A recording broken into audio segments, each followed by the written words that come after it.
All right, we can go ahead and start. Good evening, everyone. I hope you all are doing well. We'll go ahead and start the special meeting now. All right, I would like to call this meeting to order. And can you do the roll call for us, please? Councilmember McQuay? Here. Councilmember Nason? Here. Councilmember Tiedemann? Here. Vice Mayor Jordan? Here. And Mayor Gary? Here, thank you. And we'll go ahead and move to item number 2, which is a study session. And we'll go ahead and get the staff report first. Good evening, Mayor and council members. My name is Jeff Bond, the Community Development Director for the city. What I'd like to do is share my screen and give you a brief staff report and PowerPoint presentation. And then from there, go ahead and answer your questions and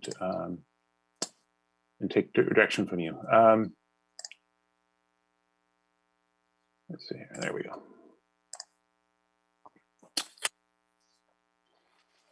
So the item before you this evening is a study session. It's intended to give you an introduction to what's going on at the UC Berkeley campus, both the long-range development plan process that they're undertaking, and more specifically for Albany, the proposed graduate student housing project at University Village. I think it's important to note at the beginning here that this is not intended to be any part of the university's formal planning process. They have their own planning process. In particular, if members of the public or the council wish to communicate something directly to the university, the way to do that is through the university channels. They have a webpage for their long-range development plan, and their planning office can respond directly to that. Their email address is easy. It's planning@berkeley.edu. So first, I'd like to touch on the long-range development plan. Long-range development plans are kind of like general plans for cities. It's a big picture, long-term project that sets the broad framework for where their institution is going. Their current long-range development plan was last updated comprehensively in 2005. And both then in 2005 and with this long-range development plan, they are not looking at properties in Albany specifically. They're focused on the locations that are on this diagram, basically the central campus in Berkeley, and the adjacent parcels on the south side and closer to downtown and a few on the north side. But that's not to say that this doesn't have the impact on the city of Albany. As part of the long-range development plan process, they've prepared an environmental impact report. It's in draft form right now, but they do go through an analytical process, very detailed, trying to evaluate the environmental impacts of the growth of the campus. And I'll give you just a very brief summary. These documents are hundreds of pages of detail, and I'm not going to try to take time this evening to go through all of that. But in summary, the campus is proposing to grow from a current enrollment of almost 40,000 to over 48,000. This is by the year 2036, so 15 years or so. Their increase in employment, these are faculty members or staff members, would increase from over 15,000 to 19,000. And to accommodate the students and employees, they'll be proposing to construct 8 million square feet of new facilities. And also as part of that construction, they're trying to accommodate 11,700 beds for students.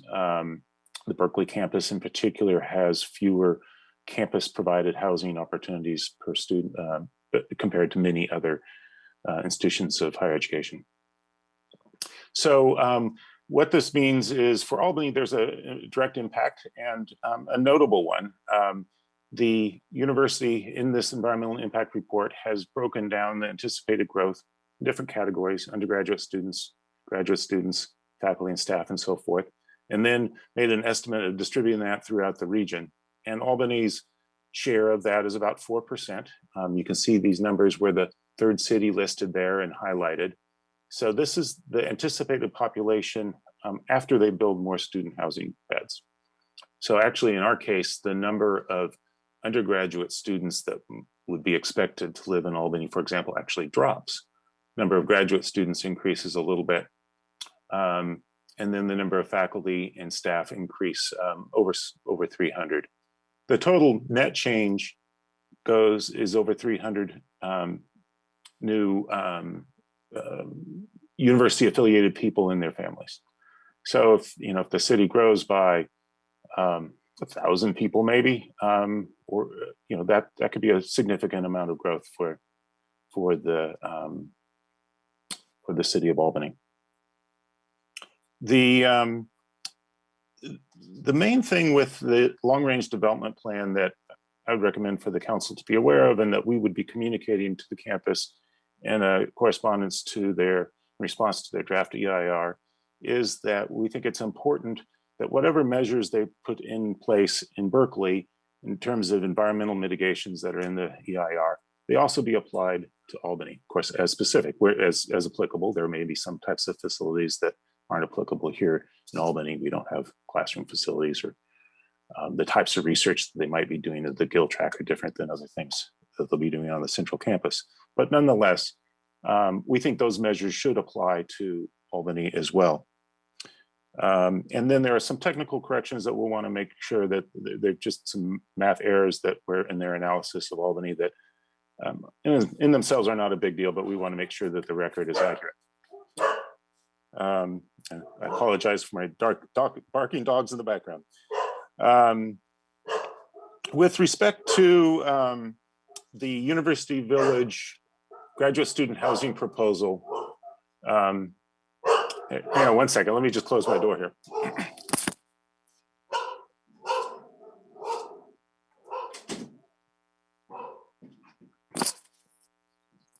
Okay, my apologies.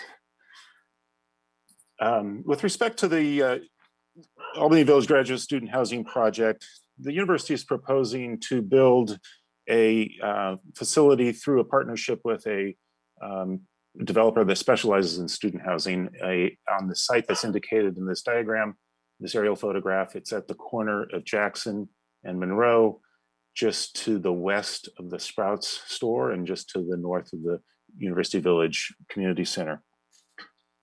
The proposed project varies depending on what document you're looking at, but in the most recent document, it's described as 400 units of housing, which would accommodate 800 beds, 825 beds. So there'd be more than one student in each unit, and has 240 surface parking spaces. Also included in the project would be replacement facilities. So as you can see in this aerial photograph, there's some facilities here that I'm circling with the cursor. These are part of the recreational program at University Village, and these would be relocated down in this area someplace. There's not a great deal of detail about this. We'd be interested in hearing more, in particular because it relates to the work that is going on with Cordonices Creek. In this area here, up in this corner, are facilities that are used by the College of Natural Resources to maintain the facilities that the college uses up here for their agricultural research. Those facilities would be relocated near Village Creek. Again, I think we have a shared interest in protecting and improving the creeks, and we want to make sure that those facilities are appropriately located and designed. And we'll need to know more details about that. This is again, that kind of highlights the details of this project. Again, about 6 stories in height, 400 units, 825 beds, and the surface parking. This is another diagram that shows a footprint of the proposed project. So it's one structure with a series of wings and parking along here. And there are a couple of things about this project that I think it's important that we pay attention to in working with the university. First of all, I think is a transportation network. Jackson Street, North and South and Monroe Street, as well as the new trail behind the Sprout store, are all potential opportunities to improve mobility for pedestrians, bicyclists, and motorists as well, who are using Jackson and Monroe. So we want to make sure that there's, at the very least, we leave room to accommodate all these types of users in the future, and hopefully get as much built into the project as possible. Some things we can do through partnerships, as we have done, for example, with the creeks, where we may be able to apply for some grants that the university can't do because we're a municipality and they're not. There are other examples of that. The second, as I mentioned, the creeks. This would be adjacent to Village Creek, and the replacement facilities would be near Cornices Creek and Village Creek. Again, we want to make sure that those facilities, those creeks are protected and enhanced as much as possible. With respect to city operations, our fire department is the first responder to medical and fire emergencies. And so we need to make sure that our firefighters have access to the facilities and it's set up operationally to accommodate our equipment. And our fire department is working directly with the campus on that. Police department also, although we don't provide day-to-day routine police services, our police officers may be first responders in the event of a serious emerging call, in which case, again, there needs to be close collaboration and understanding of these facilities so that our officers can respond appropriately. And then finally, we'll be working with the State Department of Housing and Community Development to make sure that we get credit for this housing as part of our housing element process, which is underway. This is not entirely guaranteed yet. We have to work with the state on making sure that this is classified as regular housing rather than certain types of institutional housing. The state does not count it. So we'll be doing that as part of our housing element process. So I'm going to kind of wrap my presentation up at this point. What we're looking for from you this evening is some general direction, how you want to organize yourselves as we continue our dialogue with the university, and whether or not you want to form an ad hoc committee, whether you want to have one of your advisory bodies be involved in reviewing some of these plans. With respect to that, we would recommend at this point, it seems as though the transportation issues might be the most significant ones where an advisory body is normally involved. And so the Transportation Commission may be the entity that you would want to think about, but of course, we'll take your direction on that. So again, thank you very much for the opportunity to make the presentation. I'll stop the screen share and be happy to answer any of your questions. Thank you, Jeff. We'll go ahead and open up to the council for dialogue. Anyone want to start? Vice Mayor Jordan, go ahead, please. Yes, thank you very much, Mayor, and thank you, Director Bond. I was wondering if you could put back up the population projection figure. I think that might have come from a different document than was attached to the agenda, but I'm not sure. I didn't see that particular table in the LRDP document that we were provided. While you're doing that, I didn't note that I think that something about on that slide didn't line up arithmetically. So there's probably something I don't understand, probably a lot I don't understand. Okay, well, so on this slide, this is unaccommodated population increase, which I presume means population increase that is beyond residences that the campus is proposing to build, because this doesn't reflect the increase in the graduate student population that would occur based on the project that you presented second. You're asking a good question, and it's not perfectly clear. This graphic comes out of the environmental impact report that's associated with the long-range development plan. So this was a link in that document, but not one of the documents that was directly attached to your agenda package. Exactly how they got to the math, I couldn't tell you, but it's my understanding that you're correct, that they are assuming that the student housing would be built. And then after all that, there still would be some unaccommodated need for additional graduate student housing that would be met in Albany. Okay. And then maybe if you go, I think back a slide that had sort of the overall population. Yeah, so this looks like growth by 2036 looks like it's about, I don't know, 13 or 14,000. I mean, if you just subtract the first number for student enrollment and employee increase from the second number, although maybe the employee increase doesn't count because they're thinking they're going to draw an existing population for that. Again, this is their analysis. I'm not in a, sure. I think you're asking good questions. I not in position to respond to how they did their analysis. So, but I think my reading of it is that you're reading that correctly. That's the assumptions that they're making. Okay, all right. Yeah, by no means to put you or imply that you're responsible for this. Just looks confusing in that regard. I'll leave it there. I have some other questions, but. Thank you, Vice Mayor. I'll go to Councilmember Nason, please, and then Councilmember Tiedemann. Yeah, first I want to thank Vice Mayor Jordan for figuring that out. I was looking at this chart saying, well, how can we build an 800 plus student residence and end up with growth of 327? Something a little bit odd there, but I think you're right. I think that is the unaccommodated number, and I think it's probably very lowballed, even when you don't count the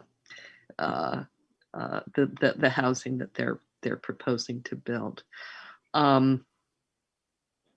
Let's see. I did have a number of questions about this. One is, there was some consternation I heard from local residents when they started seeing the signs in the village that say no through traffic that started a few years ago, and that people who live in Albany are not supposed to drive through the village. And they were saying, well, people in the village drive through Albany. And one of the clearly, where that is going to be an enormous issue, it's an issue already during the years when the Gilman interchange is under construction. It's going to be a huge issue that, the UC students are going to need to go through Albany to get home, or it's going to be just a much more desirable way to go.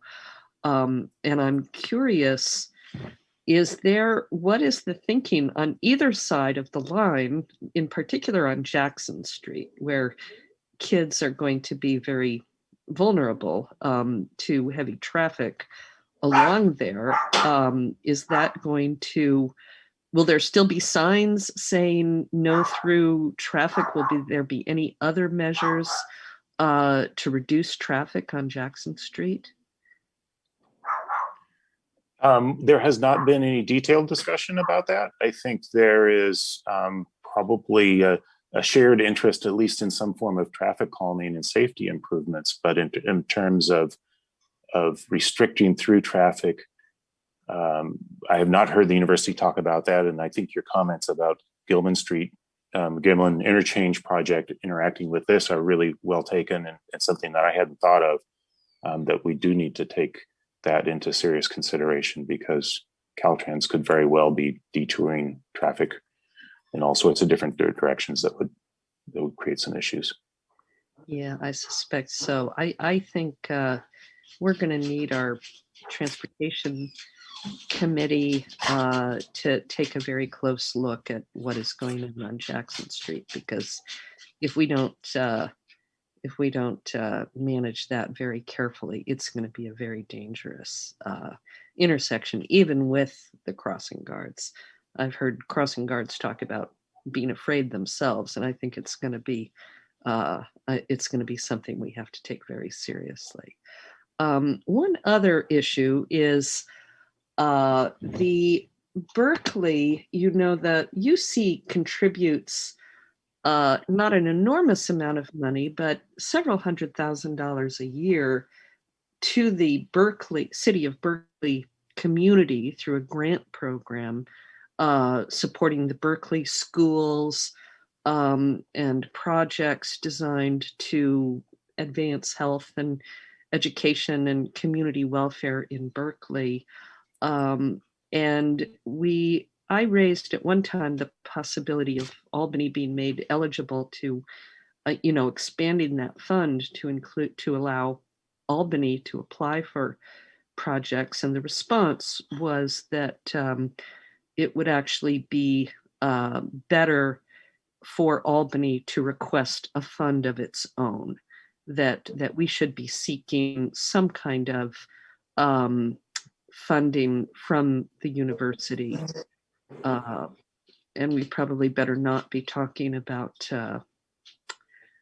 crossing guards, but maybe some other projects. I think we should double check on how that fund, how it is that UC came to be donating significant amounts to Berkeley, and not to Albany, when they do obviously have a very significant impact on our school district. Yeah. And then one other issue is the let's see, I think this is going to be a very undesirable site for unmarried students. It may not, at one time UC did put undergraduates here and they rebelled. They were really, really unhappy with being out in the burbs so far from campus. Unmarried graduate students are a different group, but they're not that different. They are going to want to be closer to campus. This is not going to be a good place for people. They need to be near their labs. They need to be near their study cohorts. The people in historic fields need to be near their libraries. I think they're going to be very unhappy. If the project fails, if it just can't attract enough students at a rent that would support the facility, what happens? And I know that you've indicated that they can't convert, or they won't convert to married student housing, but although the undergraduate housing was converted to family housing, what will they do with that building if the model fails? Well, if I take those questions in order, first with respect to the Berkeley grant program, I do know a little bit of the history on that. That was a part of a settlement agreement that was reached between the city of Berkeley and the university back in the early 2000s. The last time around, the long-range development plan came around, the city of Berkeley litigated against the campus over the viability of the CEQA document. And one of the settlement agreements was that they would provide this program. I do think you're raising a good point that this is something that we should explore, either having our own program or being eligible for a larger program is certainly, it seems like something we should be talking to them about. With respect to the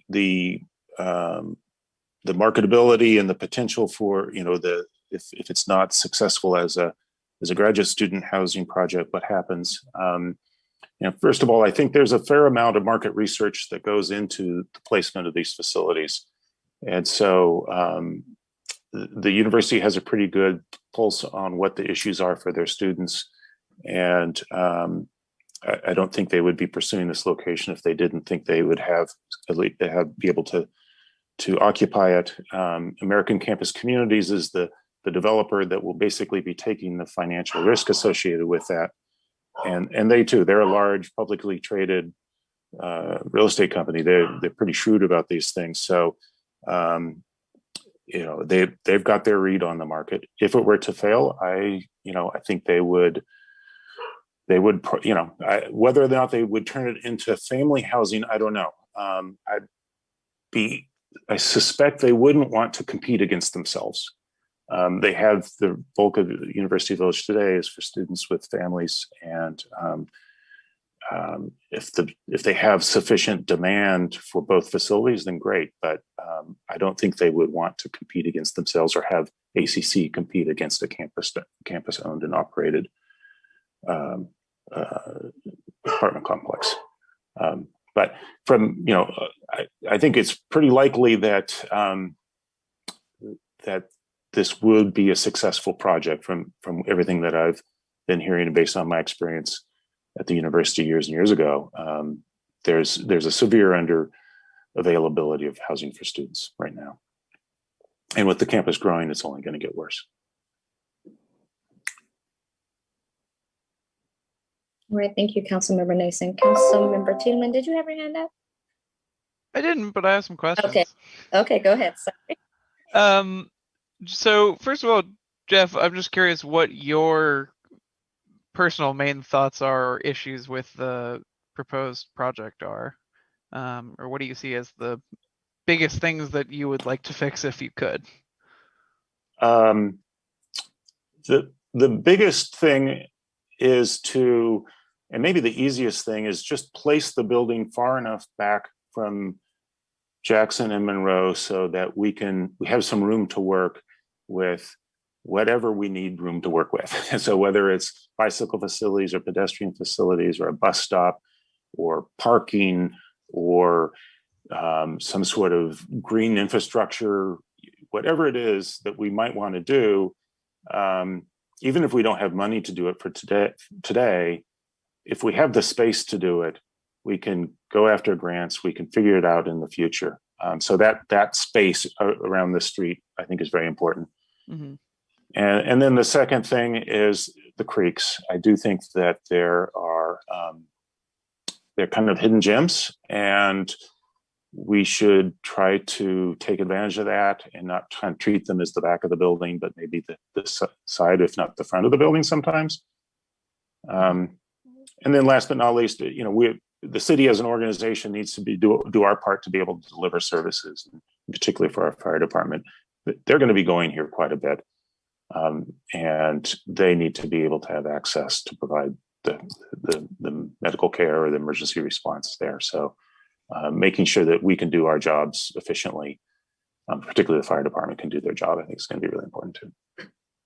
Great, thank you. And my other question is just, I know we have a limited amount we can do to affect the university's decision making. What are our main avenues to do so? Yeah, that's probably one of the greatest frustrations with something like this in a community like Albany that likes to dive in and be engaged. And the university, to be pretty honest with you, it's not really set up, and they're not looking for cities like Albany to dive in and sit at the table with them. It's a decision-making process that's very internal. They're driven by high-level politics and at the board of regents level or the state legislature, and not modest little Albany. So I think that's going to be a challenge to get a seat at the table. It's not to say they don't want to do the right thing. And I think the way my recommendation to the council would be to push on, hey, this is the right thing to do. They're professionals in their field. We're professionals in our field. Remind them, these are creeks. This is the responsible thing to do. This is transportation infrastructure. We all have shared interests. It doesn't matter who's on that bicycle or who's walking down that sidewalk. We care about them, and we should be able to collaborate on those kinds of things. So it's kind of a collaborative model. Unfortunately, the other tact is the one that's no one wants to do, which is the litigious model. And there's a lot of history in town-gown relationships with that as well. If we were a bigger city, that might be something that would be a little bit easier to take on. Even, and of course it has to be warranted. It can't be frivolous, but for a smaller city, that's a big challenge.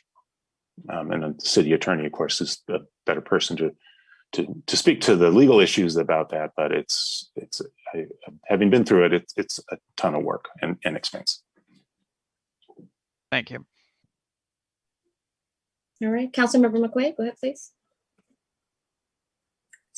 Thank you. Thank you very much, Jeff, for your great presentation. I did have a thought as you were talking about fire. That seems to be sort of I'm going to say an unfunded mandate, which is not the correct phrase, but you get the idea. It's something we have to do and there's no funding. And I'm wondering if maybe that is an avenue that the university might have a teeny bit of interest in if we're looking for some funding from them. It's a very concrete we do this, we benefit you, rather than, gee, if we had some funding, we might build a park, or we might, it's like, it's just a real concrete need that we have, that we're putting resources directly to them, just as a suggestion of something that maybe could work out. As far as thinking what our charge tonight is, deciding if we want a subcommittee or an ad hoc committee, sorry, Mala, an ad hoc committee. I've given this a little bit of thought, and it seems like because the university doesn't have elected officials like we are, or a school board is, they have trustees, but that's a whole different thing. It seems to me that staff to staff is a better way for this to work, rather than electeds that are here and now maybe they've changed or they're gone, or and as you said, the professional to the professional seems to be a better model.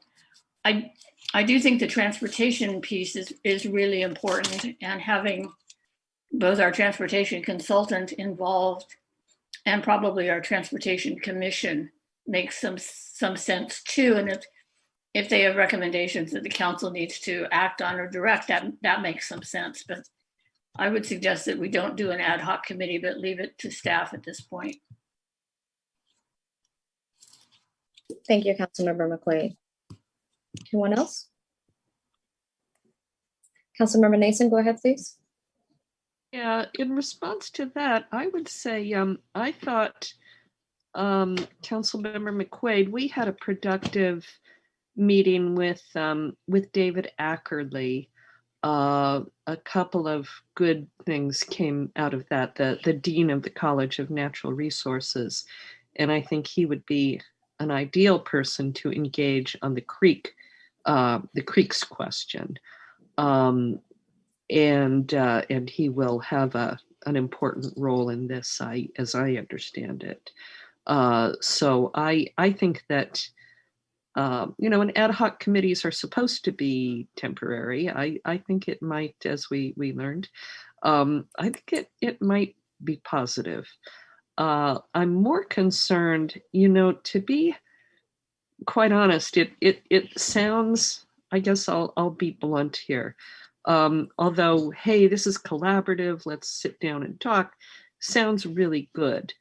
But the way that this came to us, with, we have these 2x2x2 meetings, and I feel a little ambushed, to be honest. I mean, we got this notice that we've got comments due in 2 weeks. They had to have been working on this for a very long time and we're not interested in collaboration, it seems to me. So I lean towards the idea that any legal tools that we have, we should seriously consider using. That's how Berkeley got this fund. I agree with Councilmember McQuaid that the public safety and what we spend on police and fire is a significant and very concrete thing. But all those kids in the Albany schools is a very concrete thing too, and has not resulted in much coming from UC. And I think that we should comment. I think on the long range development plan, I think there is a line of cases that do require them to mitigate their impacts. The city of Marina cases do require that. And I think even a brief comment on the long range development plan and its failure to adequately describe and mitigate the impacts on Albany. I mean, just the fact that we mistook this population growth chart for a different thing than it really was is to me kind of an indication of the inadequacy of the environmental documentation. It should be pretty clear what you're looking at when you're looking at a chart coming out of an environmental document. So I would lean towards making even a brief comment on the long-range development program and reserving any options that we might have to consider a challenge. Thank you, Councilmember Nason. Anyone else before I go and check for public comments?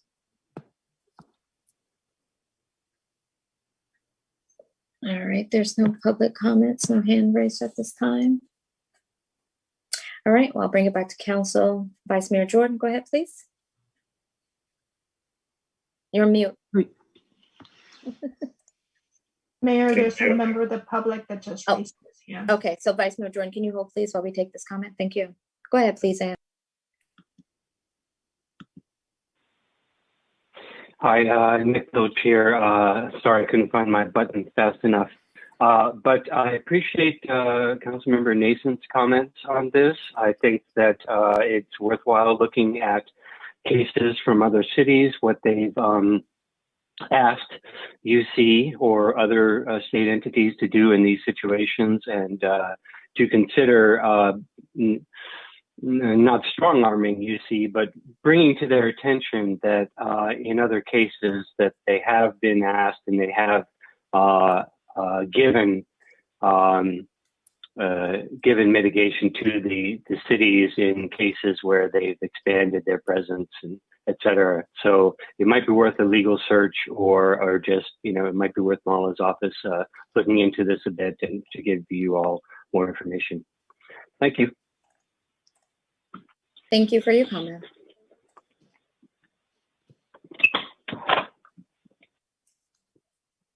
All right, I believe that's it. All right, I'll bring it back to Council. Vice Mayor Jordan, go ahead, please.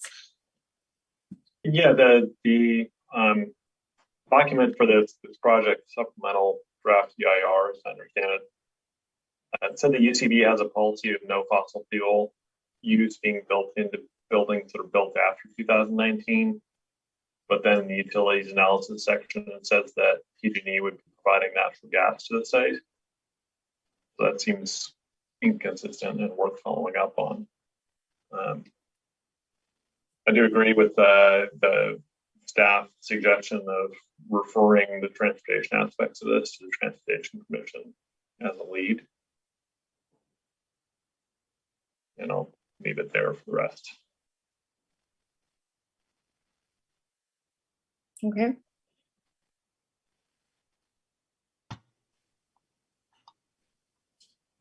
All right, now I guess we'll go to the recommendation. So do we want to establish an ad hoc committee or subcommittee of two?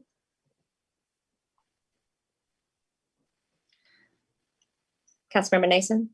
I would suggest that first of all, we talk about whether or not we're going to comment on the LRDP. Oh, that's right. I'm sorry. That's correct. That makes a difference in what if any tools we have to try to persuade the university to hear us out on at least our most significant impacts that are not mitigated here. Okay. So what is our position? Do you want to make a motion? Well, I'd like to hear from the staff about. Right. I don't know when the deadline is. I think it's coming up soon, and I don't know whether it's even whether it's practicable for us to even consider submitting comments. If I may respond, yes, I have begun the process of preparing comments. Obviously, I wanted to wait for this evening's discussion to flesh them out a bit. It's due day after tomorrow, the 21st, at the end of the day, which isn't a lot of time, but we have time to prepare a substantive comment letter. Am intending to raise many of the issues that you've talked about this evening already, and although I'm not at this point recommending any sort of legal action, I think we would try to make a point that there are some things about this document that were not accurately done with respect to Albany, and that they should be corrected. And any other concerns, even if perhaps they're not even environmental, and don't fall strictly within the framework of CEQA. If there are concerns about the campus growth and the impacts on Albany, this is a good place to put that in. So as staff, we're happy to prepare that document, and would probably have a draft completed tomorrow, and would normally send that out day after tomorrow. But of course, council could, if you wish to do something different, we can work with that as well. No, that I'm pleased to hear that. I was a little concerned that we might be passing up that opportunity. So that's great. And when it comes to legal issues, you don't know until you see your final. That's the whole idea of comments, is it gives them a chance to evaluate our concerns, and who knows, they might address them, and that would be great. And I don't think we really need to take a position. We talked about taking a position. I think that we just need to identify our concerns, and you incorporate those in the letter, right? Yes. Yeah.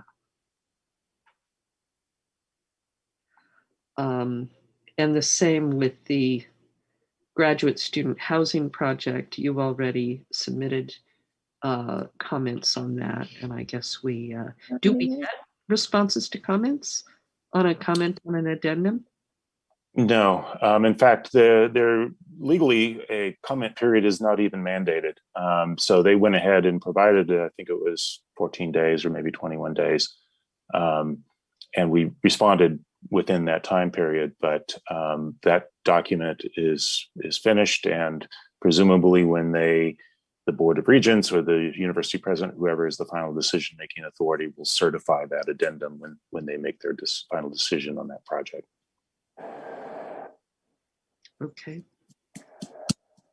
Okay, so then maybe we should turn now to whether or not to have an ad hoc committee.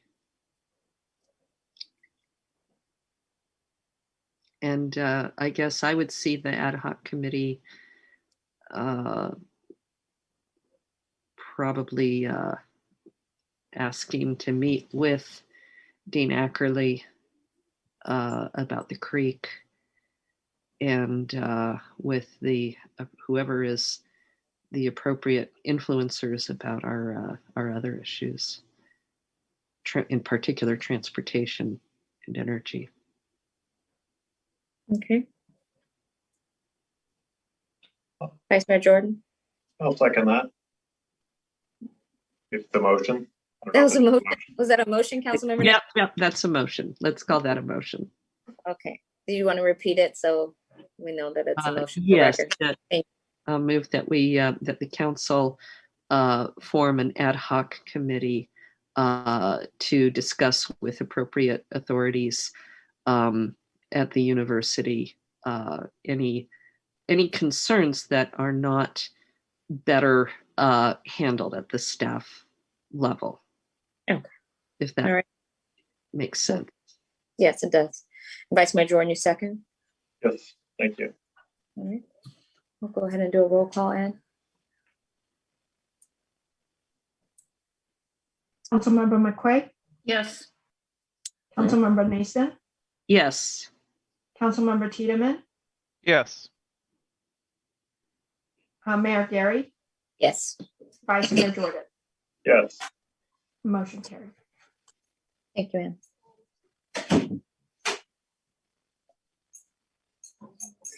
And then number 4, as far as we did address that, the Transportation Commission will review this mobility.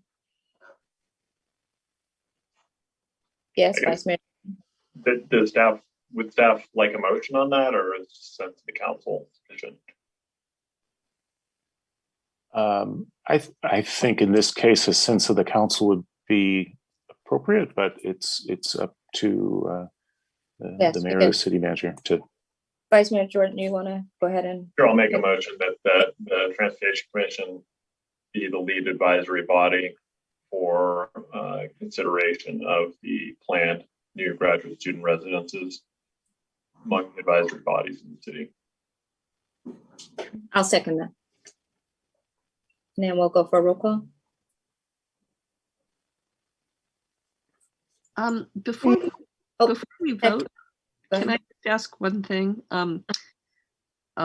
Is the Transportation Commission, if I understand correctly, and I haven't watched the most recent Transportation Commission meetings, but is the Transportation Commission still looking at the Jackson Buchanan intersection and the stub of Jackson between Buchanan and the University Village border?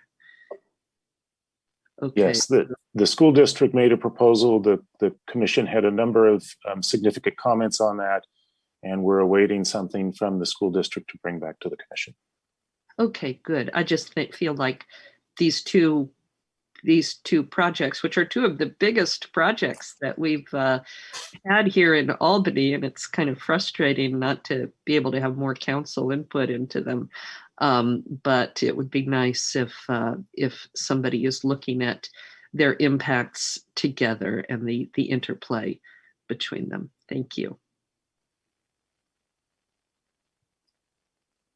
All right, you got us ready for our vote? All right, go ahead, Nan, please. Mayor Gary, Yes. Vice Mayor Jordan, Yes. Councilmember McQuay, Yes. Councilmember Nason, Yes. and Councilmember Tiedemann. Yes. Motion carries. Thank you. Vice Mayor Jordan, hold on one sec. City Manager? Just wanted to ask the council to appoint council members to the ad hoc subcommittee. Okay. Any nominations? Anyone's interested? Councilmember Tiedemann, go ahead, please. Yeah, I'd be interested in sitting on this committee. It exists at the All right. intersection of a lot of housing and university concerns. All right. Vice Mayor Jordan? I will nominate Councilmember Nason. I second it. Okay. Anyone else? All right. So we have Councilmember Tiedemann and Councilmember Nason. Any objections to those two? No? All right, we'll go ahead and take a vote. Councilmember Nason, Yes.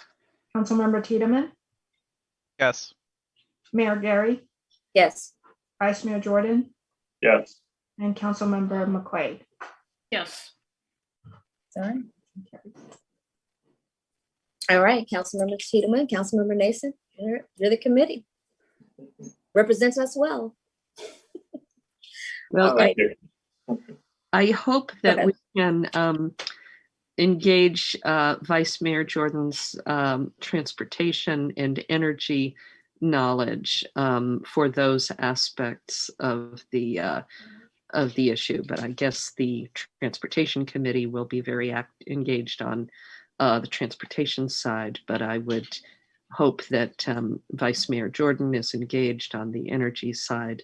I have a specific interest in the creek, but these are all important issues. All right, thank you very much. All right, we'll go ahead and adjourn the special meeting at this time and get ready to go into our regular meeting. All right, we are now in our regular meeting. I want to go ahead and call it to order. It's at 7:03 p.m. Can we take a roll call, please? Councilmember McQuay, Here. Councilmember Nason, Here. Councilmember Tiedemann, Here. Vice Mayor Jordan, Here. and Mayor Gary. Here, thank you, Ann. We'll go down to item number 4, which is ceremonial matters. Councilmember McQuay, will you go ahead and read the resolution for us, please?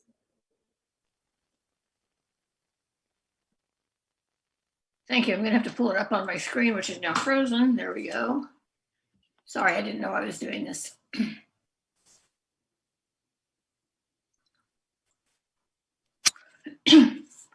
Resolution number 2021-37, a resolution of the Albany City Council condemning and combating racism, xenophobia, and intolerance against Asian Americans and Pacific Islanders. Whereas the City of Albany welcomes and values all of our community members, excuse me, and appreciates their contributions to our city. And whereas 23 million Asian Americans and Pacific Islanders account for 7% of the nation's population in the United States. And whereas it is estimated that Asians and Pacific Islanders make up nearly 30% of the total population in the city of Albany. And whereas many Asian Americans and Pacific Islanders have been among the frontline workers during the COVID pandemic, providing life-saving services, food, and transportation. And whereas during the coronavirus pandemic, inflammatory and xenophobic rhetoric has put Asian American and Pacific Islander persons, families, communities, and businesses fearful and at risk. And whereas Chinese immigrants had to accept low pay for difficult and dangerous jobs beginning in the 1850s, including on the Transcontinental Railroad, in mining, agriculture, and dynamite factories, including the Giant Powder Company in what would become Albany. And whereas anti-Asian policies began in the United States with the 1882 Chinese Exclusion Act, the first law in the United States that barred immigration solely on race, and whereas Executive Order 9066, signed in 1942, incarcerated people of Japanese descent under suspicion of being enemies to the United States. Those interred included Jewel Okawachi, who later became Albany mayor, and her family. And whereas many Japanese men fought and died for the United States during World War II in a segregated combat unit, the 442nd Regimental Combat Team, including Albany native Takanishi. And whereas the city of Albany recognizes the contributions of our AAPI community as elected officials, educators, business owners, workers, family, and friends and neighbors. Now therefore be it resolved that the Albany City Council denounces xenophobia and anti-API sentiment and condemns harmful rhetoric and racist acts. And be it further resolved that the Albany City Council joins in cities, counties, and states across the country in affirming its commitment to the safety and well-being of citizens, non-citizens, and visitors with ancestry from the Asian Pacific region, and in combating racist acts targeting APIs. And further be it resolved that the Albany City Council calls upon all counties, cities, local government, residents, cities, city staff, and community groups to assist in the furtherance of these objectives. Signed, Janelle Gary, Mayor. Thank you, Councilmember McQuaid. We'll go ahead and move to the city manager's report.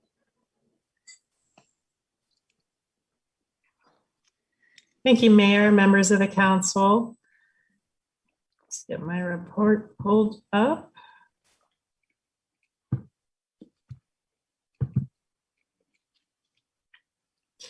As a reminder, Earth Day 2021 is this Thursday, April 22nd. Please join us in celebrating Earth Week with virtual activities from Stop Waste, the Watershed Project, and more. And don't forget to download your Earth Day bingo card, competitive 5 squares in a row, to be entered into a raffle for a sustainable prize. And from Public Works, and I walked it myself, the paving on Washington Avenue is ongoing and the project is progressing well at this point in time. Again, I completely understand that there have been some issues with this project, and staff is continuing to work very closely with the contractors to help get this project closer to completion. So I greatly appreciate the patience that our city has endured during this time. Posted here, you see our construction alerts webpage on our website. And staff has been very diligent in including details of the project and other projects on this page. So please know that it is available for you for information as updates to projects become available. Also, the Lower Solano Avenue curb ramps project is substantially complete. And again, this project helps bring our curb ramps into ADA compliance. And the contractor is putting the finishing touches on that work now. This is work to initiate the next phase of the sidewalk repair program, and we will provide additional updates at an upcoming meeting. A reminder, as you've seen in our e-news recently to water your trees more during the warm weather, especially the younger trees, to help keep those growing and safely maintained. Also to use mulch whenever possible to conserve that moisture in those young trees. We have recently updated the tax exemption and renter rebate program annual announcement. You see it posted here. This attachment posted is also available on our website, and we will continue to send information out in our e-news. Applications are due June 1st. You can also call for help with completing an application or any questions you have to 510-559-4589. To further assist residents, Albany Cares will be hosting a webinar on Monday, May 3rd from noon to 1, where Albany Cares Director Anne-Marie Heineman will present information on the tax exemption and renter rebates available to Albany residents. So please take advantage of this opportunity. It's a new addition to how we promote and encourage folks to apply for these opportunities, and ideally some additional assistance in understanding how and when to apply. And the city remains open for business and to serve our residents. We have really transitioned the Recreation and Community Services Department throughout the pandemic. And we realize the pandemic has taken a turn, and hopefully we're seeing a lot more positivity going forward. And I appreciate all of our community for using their due diligence throughout this time. A reminder that all services can be made available through a simple phone call or email to staff. Please continue to use our website for updates to how we're reopening and how we're figuring out the best ways to do this to protect our community to the extent practicable. And as mentioned, our Recreation and Community Services staff have done a phenomenal job in addition to all of our departments. But again, just a update on the number of services provided to some of our most vulnerable individuals. The staff has delivered almost 18,000 meals, in addition to many other services provided to folks in need. So again, if anyone is needing those essential programs, please contact our hotline at 510-524-9122. That completes my update. Thanks. All right, thank you for your report from the city manager. We'll go down to item number 6, which is the good of the city, public comment. This is Mayor the time. Gary? Yes. I apologize for interrupting. On item 4, although it was a ceremonial matter, it was a resolution. And so if we could just get a vote on approval of the resolution, since it was a resolution rather than a proclamation. Okay. So move. Seconded. Go ahead for the roll call, Ed. Councilmember Tiedemann, Yes. Mayor Gary, Yes. Vice Mayor Jordan, Yes. Councilmember McQuay, Yes. Councilmember Nason, Yes. and the motion carries. Thank you, and thank you, Malo, for bringing that to our attention. I will go ahead and move down to item number 6, which is public comment, good of the city. Public comment will be taken for items that are not on the agenda. You will have 3 minutes to speak at this time. And if you'll go ahead and let them in, please.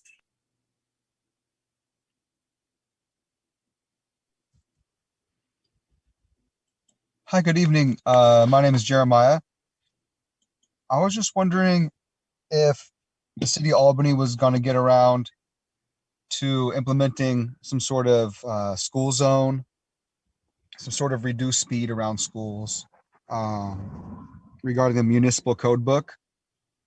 I can't find it anywhere in our code book, and I was just hoping that someday the speed around our elementary schools and middle schools would be a little slower than 25 miles an hour.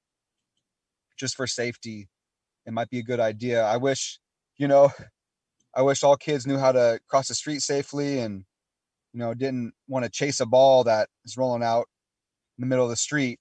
But, things happen, and I would really think it would be a great addition to the city. It would be good for the city. It'd actually be good for the city to have school zones implemented. I know that if the city has school zones written in the municipal code book somewhere, saying school zones in the glossary, school zones somewhere, the state grant, California has a school zone grant to give the city approximately $100,000 to help repaint crosswalks or put up neon school signs to make things safer for cars, for visibility. And also, I believe it's about around 10 paid crossing guards. I know we have 6, but I believe the state grant automatically funds 10 crossing guards. I'll try to email the city with a link or some sort of way to apply for that grant. But we got to get school zones first, or else we can't get the grant. So I hope a future agenda item, I hope good for the city that someday Albany is a safe place, for the kids to cross the streets, safe routes to school, something slower than 25 miles an hour around the schools. Maybe not all the time, just in the morning, drop off time, or in the afternoon, loading time. Now that school's back in sessions, we want to implement safety. So things should be a little slower, around 15 miles an hour during those times. Maybe more speed bumps around the schools, some sort of physical way to slow down cars. Something just to make slower traffic or things safer around the schools. So it's all about school zones. It's a good thing. It's good for the city. School zones are a good thing. Thanks. Thank you for your comment. Next, please. Hi, I have a few things I wanted to mention. Some of them I've already said before, sort of like Jeremiah before me. I guess we're hoping that something will happen and we won't just keep saying the same thing over and over at meetings. So the first one is I would like to encourage the city council to start your meetings with a land acknowledgement. The second one is I would like to encourage you to invite students from the Albany Unified School District to read something that is relevant to their culture, their race, their ethnicity, their beliefs, their gender identity, whatever it is, something short, so that you really could be inclusive, and it would also encourage families to attend meetings, at least at the beginning, so that they would hear their student do that. And I think it would be a really great, a great addition to the meetings, and kind of in support of the statement, which I really appreciated, about Asian and Asian Pacific Americans. That's the kind of thing that you show commitment to diversity, is by trying to include a lot of voices. And that would be a very simple way to include a lot of different perspectives, life experiences, and voices. I also hoping that you could find another way to get information to the community members besides putting it on the website. For example, the Albany Cares webinar, on which I think I heard was on Monday night. I'm wondering if the city or Albany Cares is working with the library and or the senior center for internet access to let people know about it, and also so they can access it, because it's a great idea. But if people don't have internet connection or electricity or a device, they're going to have trouble going to this webinar. So I really think people need to keep that in mind. Or maybe the city could have it somewhere available where people could watch it through a window and be able to hear it. I don't know, but somehow to get to people who, to address the digital inequity in our city. Thank you. Thank you for your comment. And that's all. All right, thank you, Anne. We'll go ahead and bring it back to the council and go to item number 7, which is a consent calendar. Go around the room. I'll start with Councilmember McQuaid. Nothing? Vice Mayor Jordan?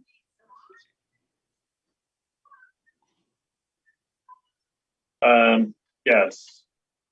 7-1, 7-6, 7.7 and 7.10.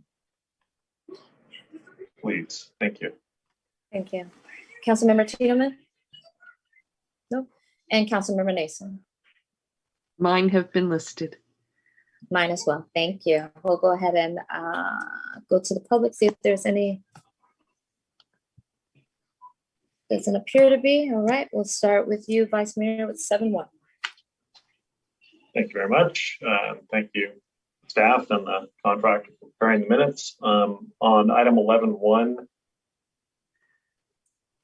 if it could be included that the free laundry program was reported by the volunteers who run the program, that the connections that were made there led to an individual and a family who previously been living in vehicles in Albany being connected to social services, such that they are now housed. And then the last line of the council comments summary should be the effect that the purpose of the grant is to provide the program bridge funding while either grants are secured or arrangements with the city are made for longer term funding. And then on item 12, if it could be substituted, this is regarding my report on stop waste, that I met with stop waste and Albany staff to discuss potential for existing building electrification. Okay. All right, we'll go to your next one is 7.6. So 7.6, does the current agreement with Waste Management franchise agreement allow for 2 extensions in absolute number, or any number of extensions up to a total of 10 years, essentially? That's the question for staff. Hi, this is Lizzie Carrad, the Sustainability Coordinator. I believe that the contract allows us to extend twice for up to a 5-year period. Nicole, does that sound right to you? Yes, twice, each being up to 5 years. Yes, thank you. Okay, and so the proposal is to use one of those extensions for a year and a half, or one of our 2 extensions to ask for a year and a half rather than 5 years. Just to be clear. Okay, so if we use it for a year and a half, then we would have up to another 5 years beyond the year and a half should we choose to avail ourselves of it. All right, thank you for the answer. I noted that the staff report said that Waste Management pays for the consultants for the government agencies to negotiate with Waste Management. So I was a little worried about, potential cross incentives there, but it appears that the consultant that we're using only works for government agencies. They never work for the private sector. Is that, I was looking at the website, can staff confirm or otherwise go into the possibility of conflicts there? As far as I know, yes, they only work for contracting for waste services, work for government entities looking to enter into contracts for waste services. Okay, thank you very much. And that's all I have on that item. Thank you. All right. Go ahead. Let's go to 7. Oh, sorry. Councilmember Nason, go ahead, please. Yeah, I'm interested in the issue of trash collection at city facilities, in particular at parks. When there's when there's a problem at a home, you can call Waste Management. When there's a problem at a city facility, you don't really know who to call except to send a form to the Department of Public Works. And I'm wondering, is this agreement, does this cover our city, the city's own facilities trash cleanup? And will there be more detail available about that? I want to make sure I'm understanding the question right. It sounds like you're talking about litter cans that are owned by the cities. Yes. Those are covered. Sorry. No, go ahead. Those are. Oh, no, go ahead. Here we go. Okay. I'm curious, sometimes I don't know what is the responsibility of the Department of Public Works and what's the responsibility of waste management. And am interested in getting more detail on that. And I'm curious if this process covers that issue. Yes, the current contract and the contract we will be entering into in the future will both cover city litter cans. And right now, the contract with waste management is implemented both in community development and in public works. And so if there were an issue with city-owned trash cans, one could reach out to either waste management's general line or to community development. As the sustainability coordinator, you could reach out to me. My number is available, or my email is available on the website under albanyca.org/recycle. You're going to be sorry you told me that. I'll be in touch with you about my concerns. Thank you so much. All right, Vice Mayor Jordan, are you still on 7.6? Okay. Yes, thank you. Looking at my notes, I realized that there was another item. I noted that in the staff report, both from last September and the current staff report, there's no mention of including as a goal in negotiations either fee reduction for households with low incomes. In September of 2018, the council adopted resolution 2018-105.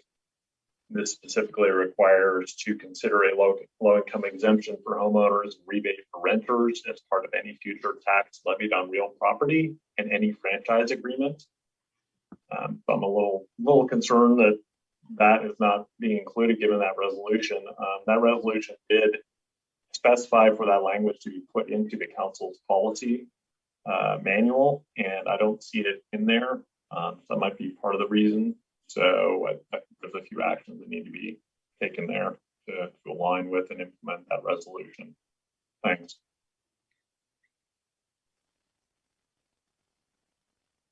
I may defer to Jeff Bonds, the Community Development Director.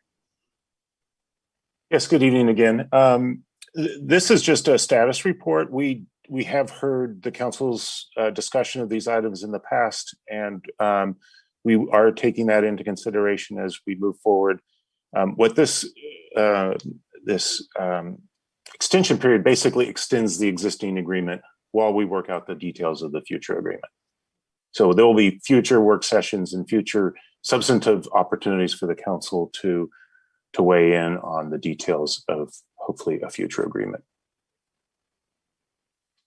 Thank you. And just to clarify, Vice Mayor Jordan, the concept and request for consideration of a provision for a low income discount or variation thereof has been conveyed to waste management for them to figure out in their calculations on what a new franchise agreement would look like for the city. So that is continuously on the table. But we do have some policy cleanup to do, and we will make sure that gets incorporated into your council policy manual. Very excited to hear that. Thank you. I know when this was negotiated previously, that concept came up quite late, and it was too late to get it in. So that's why I'm being a little adamant here on not to miss the window again. And I will note that at that time, it came forward that Emeryville had such provision in its franchise agreement with waste management. So if you're looking for at least one precedent, that would be one precedent. Now that was 2011. I don't know where that agreement is at this point, but thank you very much. All right, thank you very much, Vice Mayor Jordan. We're at your item 7-7. Go ahead. Okay, let's see. Yeah, this is really just a quick technical note. There's sort of a colloquial habit to refer to Measure B and Measure BB, the Alameda County taxes, which are sales taxes, as a 0.5 cent sales tax rather than a 0.5% sales tax. So I would just ask that it be referred to as a 0.5% sales tax. I don't know where this 0.5 cent sales tax term entered into the lexicon. It's not specific to staff or anybody. It seems like everybody uses it. I suspect that that might have been a campaign trope that was used, but in order to convey more accurately to the public what these taxes are, it should be 0.5%. Thank you. Thank you very much, Vice Mayor Jordan. All right, and the last one is 710. Go ahead and start. 710. Yeah, so I think we received, so this is specifically about a resolution to enact the grant based on the motion that we made in our last meeting to provide a grant to the Diverse Housing Working Group via St. Albans as its fiscal sponsor to continue funding for the free laundry program. I believe we have received communication from the group that, if I understand correctly, which I may not, that it is unable to appropriately document the spending to run the laundry equipment, and therefore would not be able to comply with the auditing requirements that are necessary for using public funding. So I'm not sure what to do here, but it seems like it cannot be passed. That resolution cannot be passed in the manner it is, so maybe it needs to be pulled off consent, considered separately. Go ahead, Councilmember Nason. Yeah, I share this confusion. We received emails in the run-up to the start of this meeting, one from Jim Beller and one from Margie Marks. And the one from Jim Beller, the second one from Jim Beller, this is not the original one that Vice Mayor Jordan referred to, but this is a second one that has the subject matter line, "Please don't read my previous letter." And it's saying, I understand that the item I was commenting on is being pulled, so the letter isn't relevant.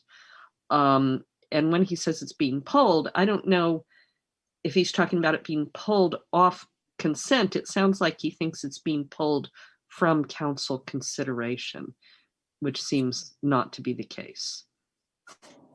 So, City Manager, can you give us an update on what's going on with the funding and why this is an issue at this time? I'm sorry, I don't have an update.